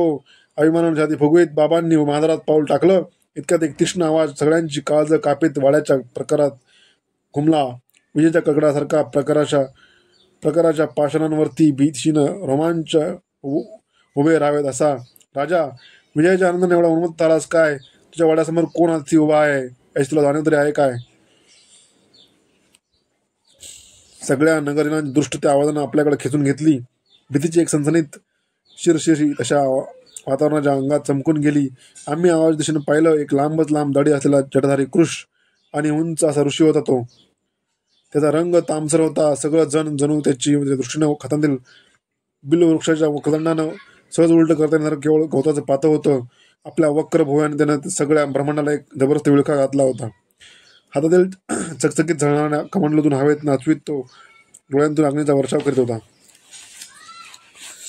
नगर जण कुजबुजू लागले. बाबा तत्परतेने पुढे आले आणि त्या ऋषींच्या पायावर त्यांनी सरळ लोळण घेतली. तो ऋषी पुन्हा कळाला. कोणती पूजा? कसल्या त्या रणभैरींच्या आणि दुसऱ्या त्यांच्या फुंकण्या फुंकतो आहेस? गुरुदेव, क्षमा असावी. स्वारी होऊन आताच परततोय. आपल्या आगमनाची कल्पना नव्हती. नाहीतर बाबा त्यांच्या चरणावर मस्तक ठेवून कळवून बोलू लागले. क्षणापूर्वी अशोकासारखे ताट असलेले बाबा क्षणात गवताच्या पाथासारखे मळून गेले. क्षणापूर्वी भुंजकासारखे सळीत वाटणारे बाबा क्षणात गोगलगायसारखे दिन झाले. आगमनाची कल्पना द्यायला मला काय तू काय आपल्या पायांचा मांडलिक समजलास? या पृथ्वींच्या पाठीवर हवं मुक्तपणा स्वच्छंद मिळणार मी एक मुक्त ऋषी आहे. विसरलास की काय? ही सगळी पृथ्वी तुझ्या पायाची भट्टीक झाली आहे. तो ऋषी भोया ककड्या करीत परत गरजला. अंगावर कोसळणाऱ्या कड्यासारखा तो सर्वांना वाटला. क्षमा असावी. आपण या रे समजलं असतं तर आपलं उचित स्वागत करता आलं असतं. अंग सावरून उभं राहता बाबा बोलले. स्वागत आणि मानपान तुमच्यासारख्या रूपांसाठी असतो. मला याची 50 पत्रात नाही. क्षमा असावी. हात जोडून बाबा दिनवाने म्हणाले, ठीक आहे राजा, चल. सगळ्या लोकांनी सुटकेने श्वास सोडली. धात्रीने मला पुढे नेऊन नमस्कार करायला सांगितलं. मी हळूच पुढे गेले आणि त्या ऋषीला आपण नमस्कार केला. कोण ही कोण राजा? त्यांनी बाबांना प्रश्न विचारला. ही माझी कन्या. कोणती? तुझी कन्या राजा? कुणापुढे तू बोलतो आहेस? त्याची नीट जाणीव आहे तुला? आपल्या डोळे गरज फिरत ऋषींनी खोचक प्रश्न विचारला. नाही गुरुदेव, क्षमा असावी. ही शूरसेन राजाची कन्या पृथा. माझी मानस कन्या कोणती? आज बाबांना काय झालं होतं? पावसात झोडपल्या लवासारखे ते खाली मान घालून क्षणाला जाळीवर ऋषीला नमस्कार का करत होते? राजा, इथं मी काही तीर्थयात्रा करण्यासाठी आलो नाही. मला एक महायज्ञ करायचा आहे इथं ह्या भोजपुरात आणि त्या तुझ्या वाड्यात. माझ्या अंतरात्म्याला मला आदेश आहे. सेवक सेवेल तत्पर आहे. बाबा वाकून म्हणाले. हा महायज्ञ साधा नाही राजा. या यज्ञानं ज्या 5 मूलतत्वांनी हे जग साकारलं आहे त्या पंचमहाभूतांना मी माझ्या पायांचे दास बनवणार आहे. ज्या शक्तीं जोरावर हे सगळं जग चालतं त्या सगळ्या शक्तींना मी या यज्ञानं दास करणार समजलास? या यज्ञात काही पडलं तर त्याने डोळे फिरवले. नाही गुरुदेव, मी आणि कोणती आपल्या काहीच कमी पडू देणार नाही. लक्षात ठेव कोणती पूजा. या यज्ञ सगळ्या आर्यावर्तात प्रथमच केला जाणार आहे. गेली 3 तप त्यासाठी हिमालयात घोर तपश्चर्या करून मनाचं दिव्य सामर्थ्य मिळवून मी आलो आहे. गुरुदेव, आज मी धन्य आलो. आपण राजवाड्यात चलावं. राजवाड्यात कशाला? तिथं वैभवांचा विलास आणि तिथं आत्म्यांचा विनाश असतो. मी पर्णकुटीत राहीन. तुझ्या वाड्यासमोर पर्णकुटीत. जशी आज्ञा. ही कोणती आपली सेवा करेल. त्या ऋषींचं वाड्याच्या महादारातून आत पाऊल टाकलं. सगळ्या लोकांनी घोषणा केली. दुर्वास ऋषींचा विजय असो. गरकन वळत दुर्वास ऋषी सर्वांच्या अंगावर एकदम ओरडले. कुणाचा जाहीर करता? इथं ओरडण्यापेक्षा शेतीत जाऊन ओरडा. धान्याची कंस खाणारी पाखरत तरी उडून जाईल. जा, चालते वा इथून. राजा असला गोंधळ मला मुळीच चालणार नाही. मला संपूर्ण एकांत पाहिजे. ते परत कळाले. दुर्वास ऋषी होते तर आत्री ऋषींचे पुत्र, महासती अनुसयेचे पुत्र, योगराज दत्तात्रयांचे बंधू, आर्यवर्तातील सर्व कोपिष्ट ऋषींचा कोप त्यांच्या कमंडळातून सहज सामावला असता आहे असे दुर्वास. लागलीच वाड्यासमोर एक पर्णकुटी उभारण्यात आली. एका विचित्र असं दृश्य दिसू लागलं. एका वैभवशाली वाड्यासमोर एका वाळल्या गवताची पर्णकुटी उभी राहिली. वाड्यात येणारे सगळे अभयंगत त्या पर्णकुटीत आश्चर्याने पाहू लागले. तिथं सैनिकांनी संचलन होत होतं. तिथे दुर्वास ऋषींनी गंभीर नेत्र मंत्रोच्चार घुमू लागले. ओम भूर्भुवस्व तत्सवितुर्वरेण्यं भर्गो देवस्य धीमहि धियो यो न प्रचोदयात्. भल्या पहाटे उठून दुर्वास ऋषी अश्वनदीत स्नान करून येत आणि मंत्र साधण्यासाठी पूर्वेकडे तोंड करून बसत. समोरच्या यज्ञकुंडात निरनिराळ्या समिधा टाकत त्यांच्या धुरानं राजवाड्यातील लोकांच्या डोळ्यात पाणी उभं राहू लागलं. दुर्वास ऋषी किती विक्षिप्त आणि हेक्कर होते यांचं वागणं. त्यात याचं जग निर्माण झालं आहे त्या दिव्य शक्तीवर ते विजय मिळणार होते. पंचमहाभूतांना दास करणार होते. मनाच्या कुठल्या अवस्थेत होते ते कोणालाही सांगता आलं नाही. क्षणात एखाद्या लहान बालकासारखं ते मला दूध हवं म्हणून हाताला पेटत तर नाही ना. कधी 2 दिवस तर कधी काही खात नसत. क्षणात ते एखादा दुर्मिळ अशा झाडाच्या समिधा मागत तर कधी आतेला फेकून देत. कधी कधी ते एकसारखे अंगावर खेकसत तर कधी कधी दोन्ही दिवस एक शब्द सुद्धा बोलत नसत. अशा दुर्वास ऋषींची सेवा करण्याचं काम बाबांनी माझ्यावर टाकलं होतं. त्यामुळे कुंतीच इथं सत्वपरीक्षा होती. त्यांनी मला अशी समज दिली होती की दुर्वास ऋषी किती चिडले तरी तू त्यांना उलट बोलू नकोस, मुखावर कंटाळा दिसून देऊ नकोस, त्यांच्या सेवेत काहीच कमी पडून देऊ नकोस. कधी कधी ऋषींचं वागणं असंही होईल. मला ते सरळ आपले पाय सुद्धा धुवायला सांगत. त्यांच्या हाताखाली इतके आणि इतके काम पडे की शरीर थके, मन कोमजे, पण बाबांच्या समाधानासाठी मी तेही करत होते. धुतलेले पाय पुन्हा धुवावे लागत. पुन्हा वर आरडाओरडा निराळाच. ही सगळी पर्णकुटी जाळून उद्ध्वस्त करून आपण सरळ मथुरेला निघून जावं असं मला वाटे. पण विक्षिप्त माणसाच्या सहवासात जास्त दिवस राहिलं तर मला वेळ लागेल काय अशी मला भीती वाटू लागली. 1 नाही 2 नाही चांगले 10 महिने मी या विचित्रपणात सगळं वागणं सहन केलं होतं. रोज रात्री मी अर्धवट झोपेतून उठून बस. असे कारण पहाटे दुर्वासांची पूजनाची तयारी करावी लागेल. अर्धवट झोपेमुळे माझे डोळे लाल दिसू लागले. मी कृश होत चालले. माझी ती अवस्था पाहून धात्री दुर्वासांच्या नावानं बोटं म्हणू लागली. शेवटी दुर्वास ऋषी पर्णकुटीच्या बाहेर पडण्यास झाले. शेवटी 2 महिने ते पूर्णतः अबोल होते. नुसतं दूध आणि फळ हा त्यांचा आहार होता. रात्री न झोपता ते एकसारखे अर्धवट मंत्र फुटू लागले. मला त्यांच्या त्या जागरणाची भीती वाटू लागली. हा ऋषी या शक्तीवर विजय मिळवण्याऐवजी या शक्तीमध्ये मिसळून काय निघणार ह्या यज्ञातून? काय करणार आहेत दुर्वास ऋषी? त्याच्यानं दास्त करून मानवाला ते तेज कधी झेपेल काय? असंख्य प्रश्नांनी माझं मन दिवसभर अस्वस्थ असेल. कुणीकडे जरा इकडे तिकडे जावं पण तर ते अशक्यच नसे. कारण ते पर्यटन केव्हा हाक मारतील याचा नियम नसे. कधी काय मागतील ते सांगता येत नसे. एका पौर्णिमे दिवशी असा विचार करीत झोपी गेले. त्या दिवशी मला गाढ झोप लागली होती. पहाटे जागा तेव्हा एक मोठ्या आवाजानंच पर्यटन दुरादृष्टी एकसारखे ओढत होते. नुसतं दूध पिऊन आणि फळं खाऊनही मला त्यांचा आवाज विजयाच्या कळला लाजूल असा कंकर होता. नंदनमध्ये कुंती बोजा. मी गडबडीने उठले आणि आत गेले. त्यांनी आपले डोळे उघडले. त्यांच्या डोळ्यांपुढे बघणं मला शक्य होत नव्हतं. अतिशय दीप्तिमान तेज ते 2 गोल होते. मला फक्त त्यांनी स्पष्ट समजायची लकीर त्यांच्या मुखावर चमकली. घनगंभीर आवाजाने म्हणाले, कोणतीही माझी सेवा केल्याचं फळ आज तुला मिळेल.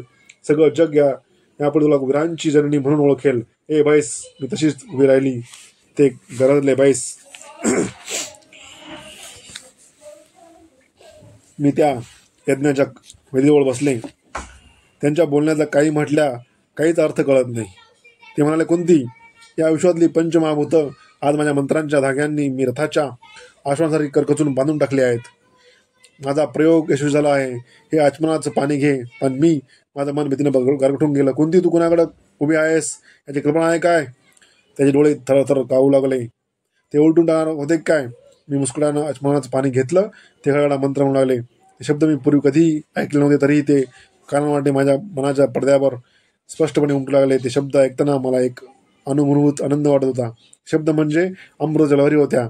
माझ्या शरीरातील कणकण हलका झाला. क्षणभर मी म्हणजे ते शब्द असे मला वाटू लागलं. डोळ्यांपुढे धवल प्रकाशाची वलय वाटली. मंत्र म्हणून होताच विजयी वीरासारखे दुर्वास ऋषी उठले.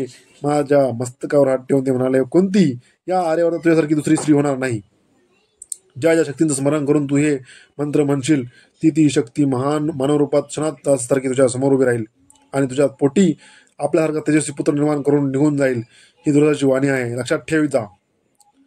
माझ्या कसलाच उत्तराची वाट न पाहता किंवा बाबांना भेटण्याची थांबता ते आले होते. तसेच कमंडल नाचूत मत्त हत्तीसारखे पणकुटी बाहेर पडले. क्षणात ते दिसण्यास झाले. राजवाड्याच्या तटाबाहेर पडून उत्तरेकडे निघून गेले. यज्ञकुंडातील राख वायुलहरींबरोबर पणकुटीवर पसरू लागली. वाऱ्याच्या एका लहरीत दुर्वासुशी बसले होते. ते वाघर चर्म उलट झालं. दुर्वासुशी निघून गेले. वाड्याला परत वाड्याची कळा आली. धात्रीनं सुटकेचा निश्वास लागला. बाबांच्या छतीवरचं दडपण दूर झालं. दुर्वासांनी मला आता अभिचारासह तो देवहूती मंत्र दिला होता. मित्रांनो, अतिशय महत्वाची गोष्ट आणि तीच कुंतीला घातक ठरली. तिची एक चूक आयुष्य उद्ध्वस्त. हा मंत्र देवहूती मंत्र खूपच तिला करताना आनंद वाटला, पण ते भोगताना मात्र आयुष्य पणाला लागलं. आयुष्यभर त्या पुत्रप्रेमाला मुकलीच ती ह्याच मंत्रामुळे. वाड्यावरचे सेवक दुर्वास ऋषींना विसरून सुद्धा गेले. दुर्वास म्हणजे भोजपुराच्या रगड्यावर शिंदभर उठलेलं एक वादळ होतं.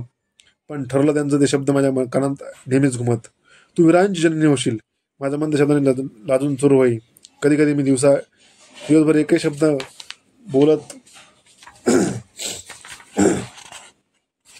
बोलत नसे. मंत्रांचे ते शब्द माझ्या कानात स्पष्टपणे ऐकू लागत. ते म्हणावे असं सारखं वाटे, पण मोठ्या संयमानं ते मी आवरी. एखाद्या गोमाशीच्या कुत्र्याच्या अविरात पाठलाग करावा तसे ते माझ्या मनाचा पाठलाग करीत. माझ्या मनाच्या आतल्या त्या संघर्षामुळे बाहेरच्या दैनंदिन व्यवहारात काही नाही वेळा फार मजेदार चुका होत. दास असेंना मी एकदम अवजावक म्हणून बोलवी. सर्वजण माझ्याकडे आश्चर्यानं पाहत. लागलीच मी स्वतःला सावरीत असे दिवसांमधून दिवस गेले. नगरावर वसंत ऋतूची कृपादृष्टी वळली. निरनिळ्या रंगीबेरंगी फुलांनी भोजपुराचा असमंत नटून गेला. सर्वत्र संमिश्र सुगंध दरवळू लागला. वसंत म्हणजे वर्षा ऋतूच्या शेवटच्या इंद्रधनुष्याचं पृथ्वीवर पडलेलं प्रतिबिंब. वसंत म्हणजे निरनिळ्या वृक्षांच्या रूपानं सप्त स्वरांचे पावे घेऊन पृथ्वीवर अवतरलेले आकाशातील सप्तर्षी. वसंत म्हणजे त्याच खोडकर वर्षा ऋतूनं आपल्या सरींच्या असंख्य बोटांनी गुदगुल्या केल्यामुळं पृथ्वीरूपी बालकाच्या गालावर पडलेली गोड खळी. तारुण्यात पदार्पण करणाऱ्या मनाला अशा वसंताचं नेहमीच आकर्षण असतं. मी नेहमी वाड्याच्या सौदावर उभी राहून ती विविध फुलांनी डवरलेलं आजूबाजून निसर्ग सौंदर्य पाहत असे. अशीच एकदा पहाटे मी सौदावर उभी होते. तो दिवस रविवारचा होता. मंद मंद वायुलहरी अश्वनदींचं झुळझुळ संगीत मला ऐकू येत होत्या. सगळं नगर हळूहळू शांत जाग होत होतं. गायींच्या गळ्यांतले घंटनाद ऐकू येत होते. पक्ष्यांचा किलबिलाट चालला होता. इतक्यात पूर्व दिशा उजळू लागली. सूर्यदेव पूर्व क्षितिजावर हळूहळू वर येऊ लागले. त्यांच्या स्पर्शानं प्रत्येक वस्तूत चैतन्य भरलं जाऊ लागलं. माझ्या अंगातून एक गोड शिरशिरी चमकून गेली. आस्ते आस्ते ते तेज पूर्णाकार घेऊन पूर्वेकडे उभं राहिलं. किती तेजस्वी दिसत होते. त्या तेजाचे असंख्य कण पृथ्वीच्या कण उजळीत होते. माझ्या मनात एक विचित्र विचार आला. आपणही ह्या धरतीसारख्या विषयाला असतो तर या तेजाच्या सर्व कणांनी आपल्या सर्वांगाला स्पर्श केला असता. उकळणारं पाणी वर खाली गोल फिरत तसं मंत्रांचे शब्द माझ्या मनात गोल गोल फिरू लागले. माझं सगळं शरीरच त्या मंत्रांच्या शब्दांनी मंत्रमय झालं होतं असं वाटू लागलं. कुतूहलाचं वासरू संयमाच्या कंठबंधनाला हिसके देऊ लागलं. या मंत्रापासून काय होणार आहे? या सूर्यदेवाचं मी आता चिंतन केलं तर इथे येतील काय? कसं शक्य आहे ते? बघूया तरी या मंत्रात काय सामर्थ्य आहे ते. दुरासुरी साधना म्हणत मी तिचं सामर्थ्य तरी पाहूया. डोळे मिटले. क्षणभर त्या तेजस्वी शक्तीचं स्मरण केलं. हात जोडून मी भराभर मंत्रोच्चार करू लागले. ओम हिरण्यमयन पात्रेन. त्या एका शब्दाबरोबर माझं शरीर हलकं होत होतं. मनाची जाणीव नाहीशी होत चालली होती. मंत्रांचे शब्द एकापेक्षा एक असे वरचढावत माझ्याकडून म्हटले जाऊ लागले. शरीरांची जाणीव नष्ट होऊ लागली. मन तेही उरलं नाही. सगळ्या वस्तू दिसेनाश झाल्या. मी कोणती आहे? मी सौदावर उभी आहे. मी मंत्र म्हणते आहे. हे सगळे जाणीवने सगळं बंद खडाखड निखळून पडले. मी म्हणजे केवळ एक तेजाची ज्योत झाले. त्या ज्योतीला इतर काही दिसत नव्हतं. पुरे करून एक अतिशय तेजस्वी कांतीचा देदीप्यमान पुरुष येत होता. त्याच्या कानांत प्रकाश वलय फेकणारे दिव्य कुंडल होती. केस सोनेरी वर्णात चमकत होते. डोळ्यांतून तेजस्वी प्रकाशलहरी बाहेर पडत होत्या. मुद्रेभोवती तेजाची आभा पसरली होती. अंधारांचं राज्य आपल्या एडदार चालीनं जाळीत तो सौदाकडं येऊ लागला. दश दिशांना असह्य किरण शलाका उधळीत माझ्या शरीररूपी ज्योतीला त्या देदीप्यमान पुरुषानं स्पर्श केला. ज्योत थरथरली, विरोधाटी मान हल्ली, ती डोलली. दोघांचा अबोध अशा भाषेत एक संवाद झाला. पण त्या ज्योतीचं काहीच चाललं नाही. तो आकाश पुरुष ज्योतीला भेटून पलीकडे गेला. एका महान तेजाचं संक्रमण झालं. माझ्या शरीरातील कण सनसनीत तापला गेला. मी हळूहळू वास्तवाच्या जगात येत होते. पण तापलेल्या शरीरामुळे माझं शरीर मलाच असह्य झालं. डोळ्यांपुढे तेजाची वलय गारगार फिरू लागली. पायांतील शक्ती गोल्यासारखं वाटत होतं. उभे राहिले तर मी सौदावरून धडकन खाली कोसळून या भीतीने मी मटकन खाली बसले. माझ्या पाठीवर कुठेतरी हात टेकविला आणि झटकन पुन्हा वर उचलला. मी वळून पाहिलं, ती धात्री होती. चमत्कारी दृष्टीने ती माझ्याकडे पाहत होती. डोळे स्फुरून ती म्हणाली, राजकुमारी, किती जोर भरला आहे तुमच्या अंगात. चला, प्रथम तुम्हाला औषध देते. मी सौदावर खाली उतरू लागले.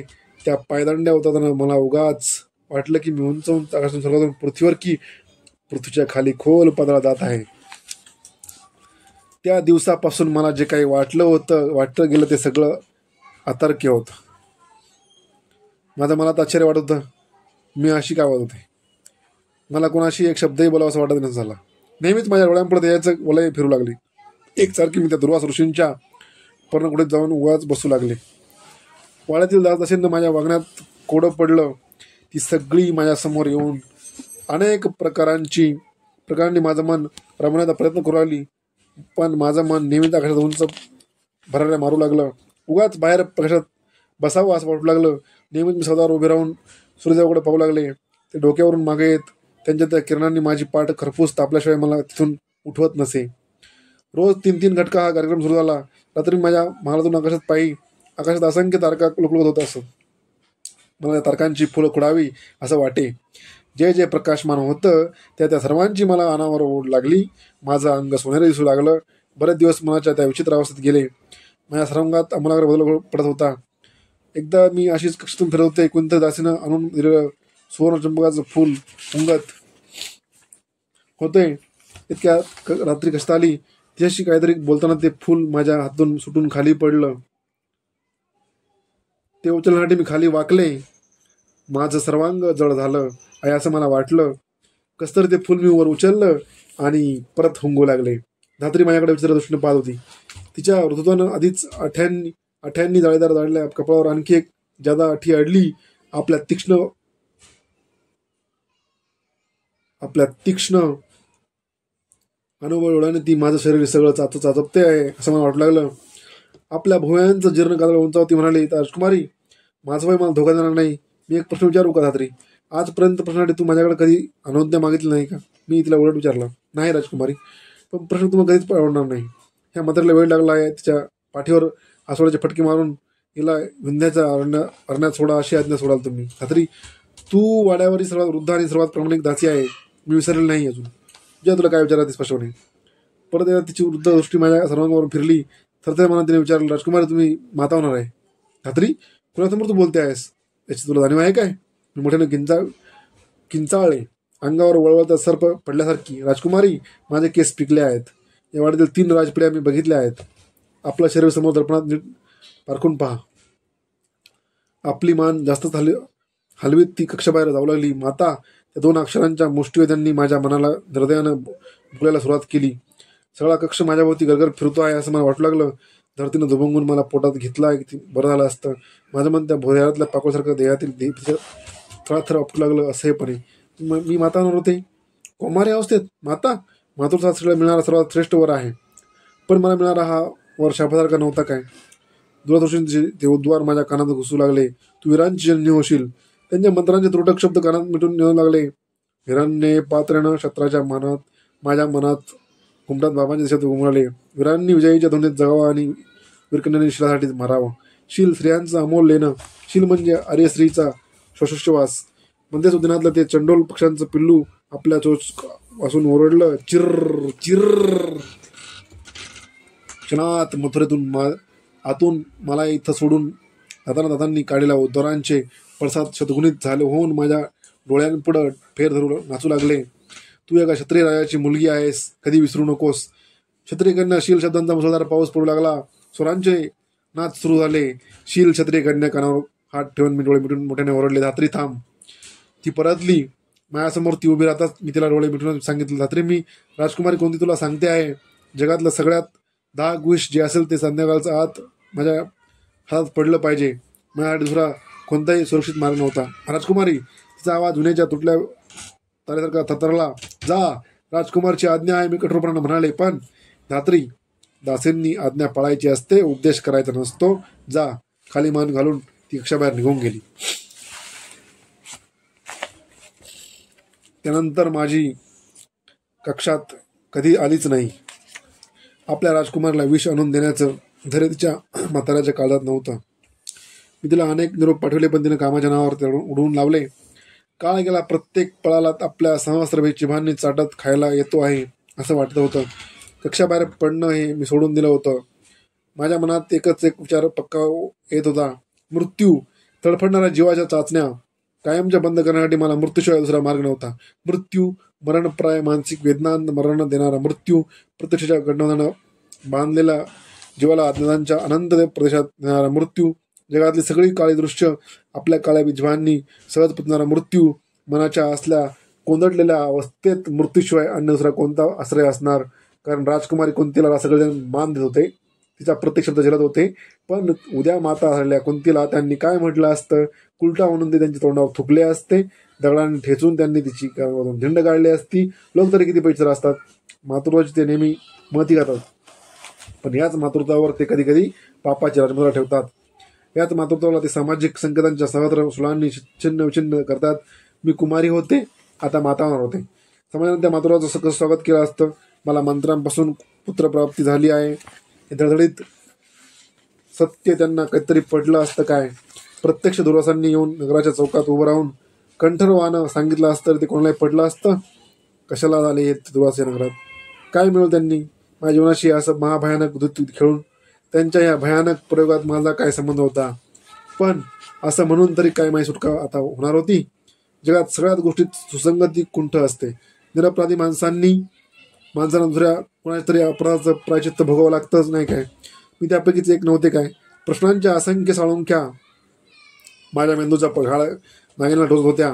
मी असह्यपणे कळवून फुटकार टाकत होती, मृत्यू मृत्यू. मित्रांनो, अशा अवस्थेत स्त्रीला वाटतं की मृत्यूच घेणं ठीक आहे. अशीच घटना आपल्याला आपल्या जवळ पाहायलाही मिळत असतात की मुलींच्या कौमार्य अवस्थेत जर ती मुलगी आई बनण्याचा प्रयत्न करते तर ती लोकांनी त्याला पाप समजतात.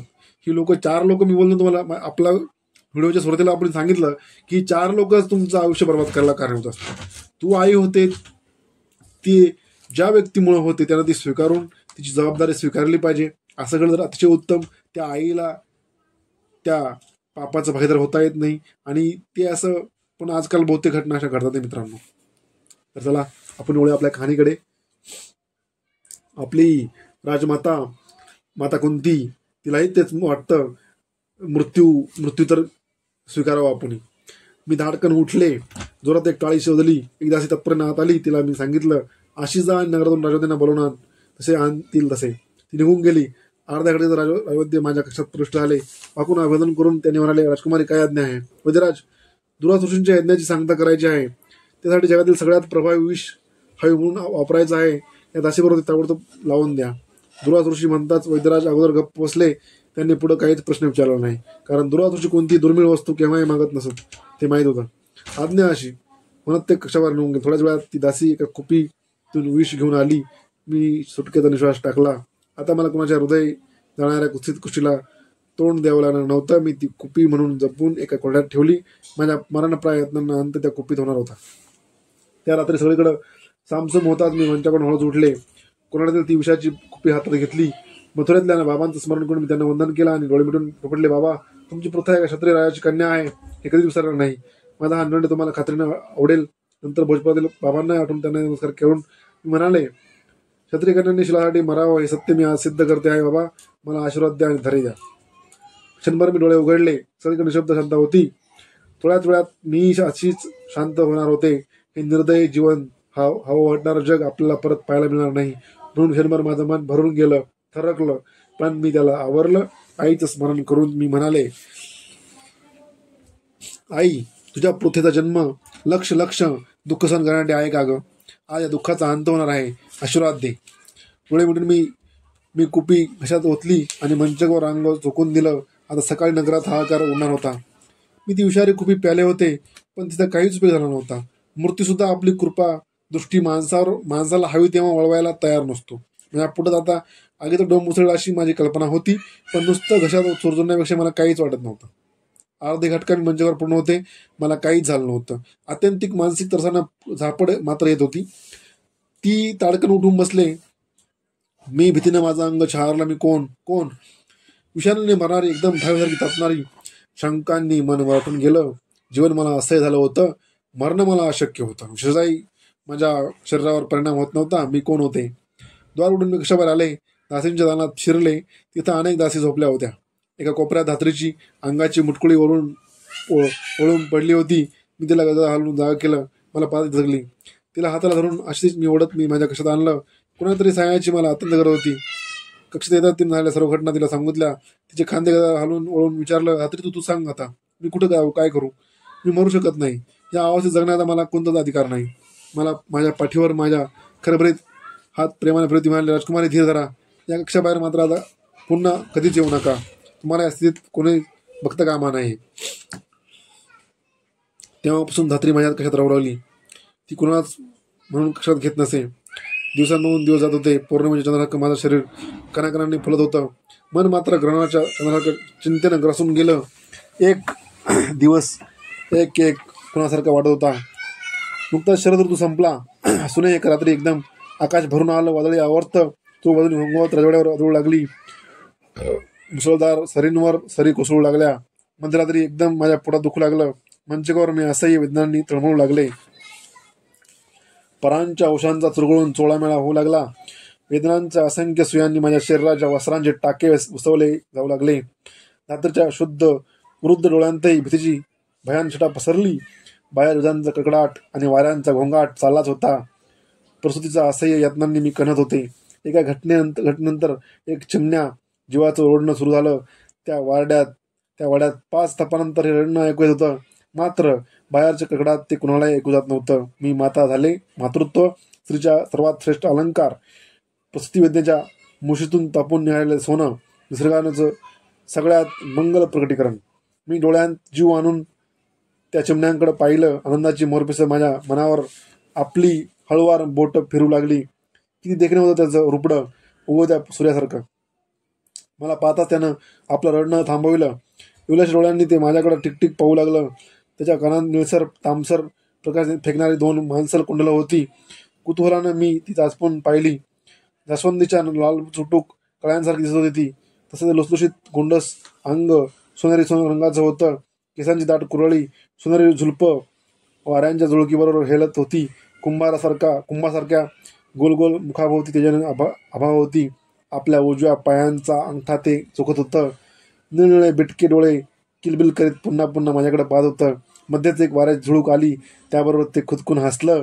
त्यांचं जावळ हल्लं. गालावर एक गोड खळी पडली. ती पाहताच मी राजकुमारी आहे, क्षत्रिकन्या आहे, माझं एक कौमार्यातलं बालक आहे, हे सारं मी विसरून गेले. रात्रीच्या हातातून मी त्याला ओढून घेतलं. आईवन ते पटापट मुखे घेतले. मला स्पर्श होतात ते मला विलगलं. माझ्या अंगावर धन्यतेचे रोमांच उभे राहिले. मातृत्व ही स्त्रीची मुक्ती असते असं क्षणभर वाटलं. त्याच्या मांसल स्पर्शानं मला पाना फुटला. त्याला पाजावं म्हणून मी मांडीवर घेतलं. पदराखाली त्याला झाकताच धात्रीनं माझा हात धरला. ती दबक्या माझ्या मनात म्हणाली, राजकुमारी, थोडा वेळ आहे. हा विजांचा गडगडाट चालू आहे, तोपर्यंत आपण बाहेर पडलं पाहिजे. कुठं आणि कशाला? मी घाबरून विचारलं. याला येऊन तुम्हाला कधीच जगता येणार नाही, म्हणून काय करायचं? याला एका तुम्ही टाकलं पाहिजे. काय म्हणते धात्री तू? एका मातेला आपल्या नुकत्याच जन्मलेल्या मुलाचा त्याग करायला सांगतेस तू? अगं त्यांच्याकडे पहा. या निष्पाप जीवानं कोणता केला आहे अपराध? राजकुमारी, मला हे सगळं पटतंय, पण नगरात लोकांनी तुम्हाला हे पटवून द्याल काय? नाही. धात्री प्राण घालतात त्याला सोडणार नाही. मी कुणाची राजकुमारी नाही, कुणाची कन्या नाही. मी आज या मुलाची शुक्राची माता आहे. मी केवळ माता आहे. प्रत्येक आईला असंच वाटतं, परंतु जर ते बालक अगोदर झालं, लग्नाच्या अगोदर, तर ते खूप प्रॉब्लेमॅटिक करतं आणि मुलीला एक तर आत्महत्या करावी लागते आणि त्या मुलाला सोडून द्यावं लागतं कुठेतरी आश्रमात वगैरे. परंतु मित्रांनो, राजकुमारी पुत्रजन्माच्या आनंदात शियानं भारावून जाऊ नका.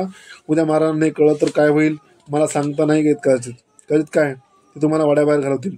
लोक तुम्हाला उलटा कलंकिनी म्हणून बोचून राहतील. मथुरेचं द्वार सुद्धा तुमच्यासाठी कधीही उघडलं जाणार नाही. मग मी काय करू रात्री, कुठे जाऊ? ती आक्तीने मुसमुसू लागले. राजकुमार धीरा त्या धीरा करण्याशिवाय तुम्हाला गत्यंतर नाही. त्याच्या आणि तुमच्या दोघांची हितासाठी त्याग करू. कसा करू? माता असून तयारी होऊ. लवकर आटपा. याचं रडणं कोणी ऐकलेलं नाही तोपर्यंत आपण गाड्याबाहेर पडलं पाहिजे. धात्री किती निर्दय आहेस ग तू. एका मातेला तू मुलाचा गळा घोटायला सांगते आहेस. तिला तिची मला घृणा वाटली. राजकुमारी, मला एका राजकुमारीचा गळा वाचवायचा आहे. तुम्हाला एवढं वाईट वाटत असेल तर असा विचार करीत मी चालले. पण एकदा तो महाराजांनी बघितलं ती बाहेर जाऊन लागली. माझं मन प्रेम, व्यवहार आणि कर्तव्य आणि भावना, वास्तवता आणि ममता या द्वंद्वात सापडलं. काय करावं? या मुलाला घेऊन एकट्यानंच कुठेतरी दूर निघून जावं असं मला क्षणभर वाटलं. पण घेऊन कुठे जाणार होती? आणि तशी ती फिरली असती तरी तिच्या सुरक्षितेचं काय? आपल्या लहानपणात त्या करीत ती कशी करणार होती? कोणत्या हाताने त्याला दूर लोटणार होती? समाज कसल्या माणसांना भरला आहे हा समाज? कुणी त्याला हे सर्वाधिकार दिले? हे अधिकार म्हणजे वास्तवतेच्या पाठीवरचं भांडवळच नाही काय? तो ज्याला पाप म्हणतो ती त्याची पापाची आणि पुण्याची कल्पना सोयीची नाही काय? आजपर्यंत किती अबलांनी, निर्दय अशा या समाजाच्या संकेतांनी उरी स्फोट केल्यानं विहिरींच्या नद्यांचे तळ गाठले असतील. मी सुद्धा तेच काय करावं काय? पण छे, ह्या मनाचं रूप असामान्य आहे. जगाला जगलं पाहिजे, कसंही का होईना, वाचवलंच पाहिजे. काय करावं? नेत्रीला हाक मारली तरी जाऊ नकोस का?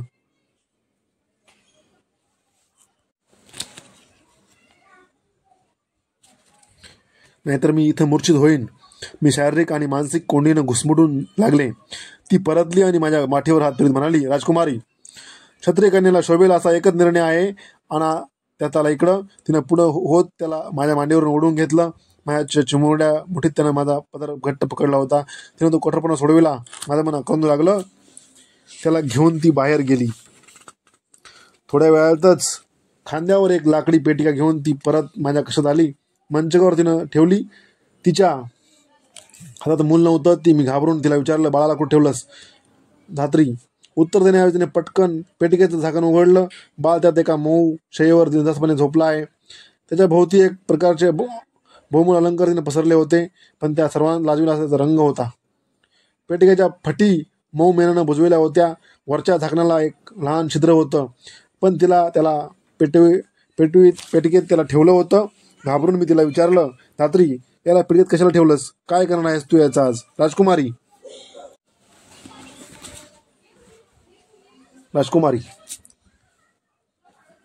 ही पेटिका उघडण्यापूर्वी आश्रुनेच्या कुशीत गेली पाहिजे. तिच्याशिवाय याला जवळ करण्यात जगात कोणाचंही मन आज मोठं नाही. धात्री, मी राजकुमारी आहे.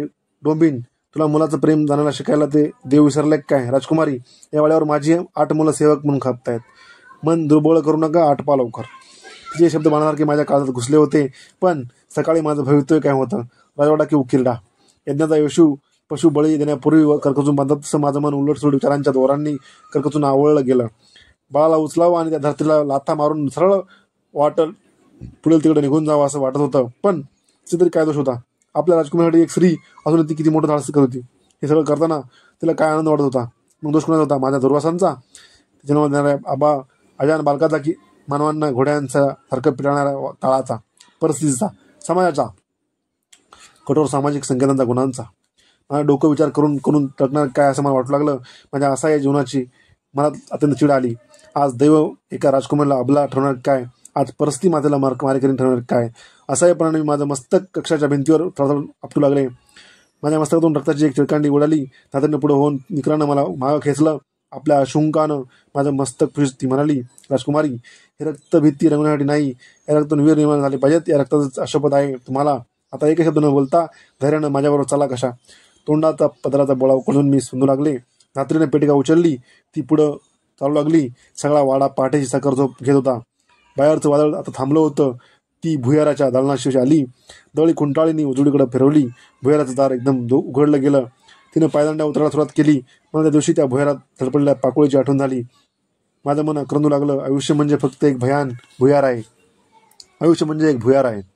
मला या त्या भुयाराची वाट धरावी लागली होती. राज स्त्रियांच्या संरक्षणासाठी ठेवलेलं भुयार आज मी माझ्या संरक्षणासाठी त्याचा वापर करीत होते. पण किती वेगळं अर्थानं, किती भयानक कठोर अर्थानं आम्ही भुयारातून आश्रमदेवर आलो. अश्रूचं मात्र नुकतंच पडलेल्या पावसामुळे खळाळ वाळत होतं. ते मळकट लाल पाणी बघताच माझं काळीज चरकलं. या घोंगणाऱ्या पाण्यात माझ्या कोवळ्या जीवाला सोडायचं, ज्याला भूक लागल्यानंतर रडण्याशिवाय जगात दुसरं काहीच नव्हतं. त्याला त्या गरणाऱ्या पाण्याच्या लोटात लोटायचं आणि ती पेटिका बुडून गेली तर त्या पाण्याच्या पोटात काय तरी असेल. विशाल दबड्यांचे मासे, क्रूर मगरी. नंतर पुढे वत पेटिका पाण्याच्या प्रवाहात सोडून दिली. लाटावर ती दूर जाऊ लागली. माझ्या मनाचे बांध मातृच्या उद्रेकानं फुंटले. माझं बाळ म्हणत मी सरळ पाण्यात घुसू लागले. पुढे होत धत्रीनं मला थोपवलं. मी तिच्या हातातून सुटण्यासाठी धडपडू लागले, पण तिच्या हातात ते कुठून येऊ शकते आणि माहीत नाही. स्वतःच्या शरीराची शिस्ती न करता तिनं मला आवरलं घट्ट मिठी मारून घोरपडीसारखी. ती मला चिकटली. पेटिका हलवी रुळून गेली. घाळ तिच्या खांद्यावर मान ठेवून मी स्पंदू लागले. ती माझी पाठ थोपटत होती. सावरून तिने मला वाड्यात नेण्यासाठी पाऊल टाकला. नदी किनाऱ्यावर एक शुभ्र गाय वासराचं पाणी पित होती. ते पाहतच मी डोळे मिटून घेतले. ते वाचले माझं हृदय पोखरू लागलं.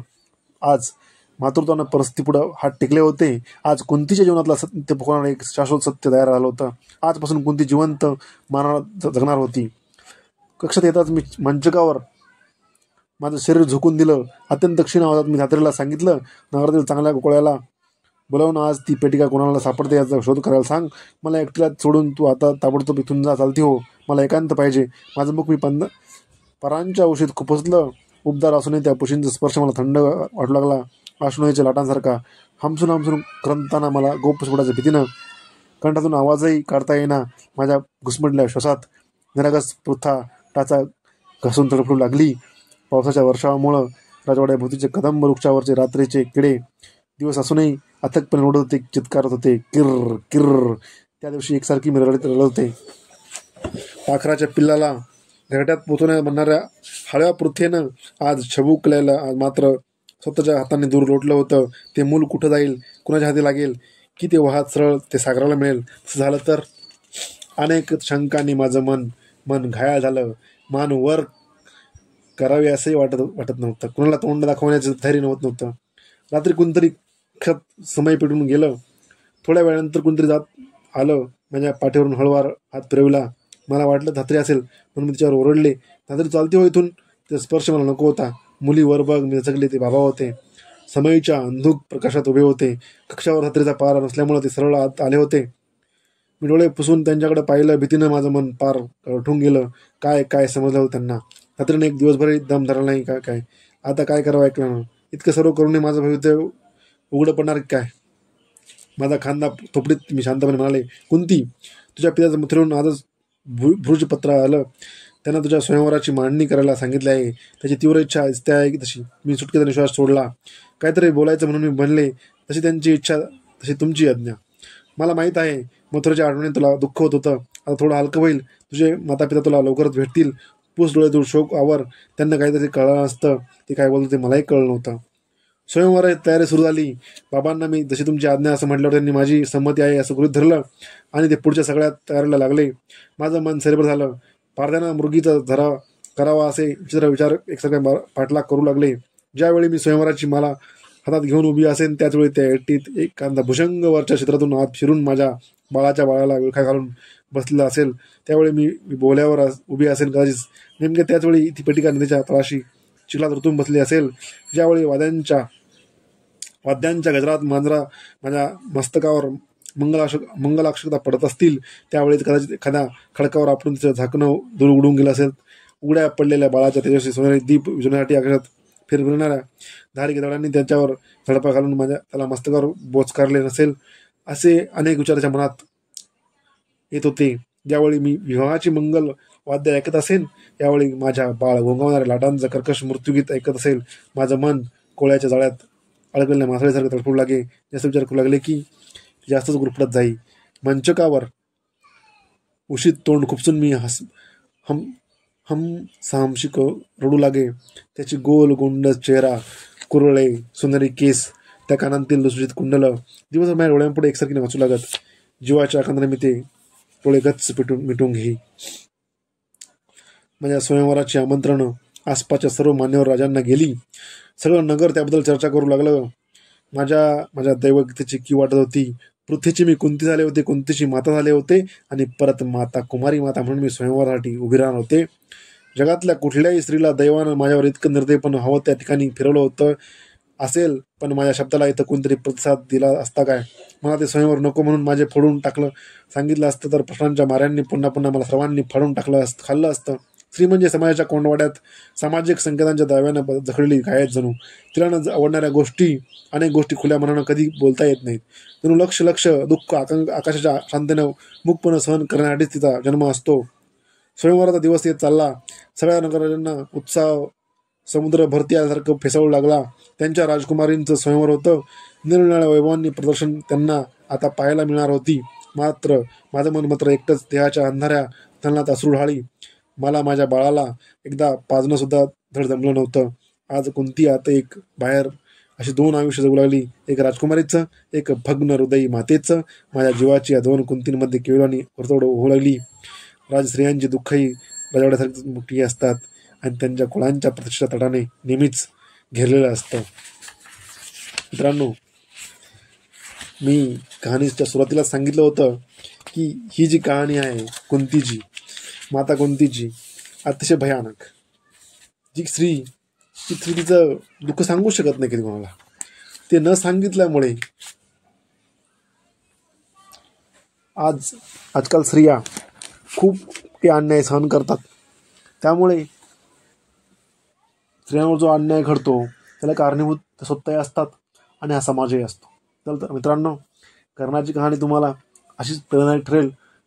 तर मित्रांनो, ही कहाणी तुम्हाला कशी वाटली तर कमेंट करून नक्कीच सांगा. आणि आवडले असल्यास तर तुम्ही लाईक आणि सबस्क्राईब नक्कीच करा. आपल्या चॅनलला भरभरून प्रेम दिलं त्याबद्दल मी तुमचा खूप खूप धन्यवाद करतो. तर मित्रांनो, चला आपण पाहू पुढच्या पार्टमध्ये कथेचं पूर्वार्ध. ठीक आहे मित्रांनो.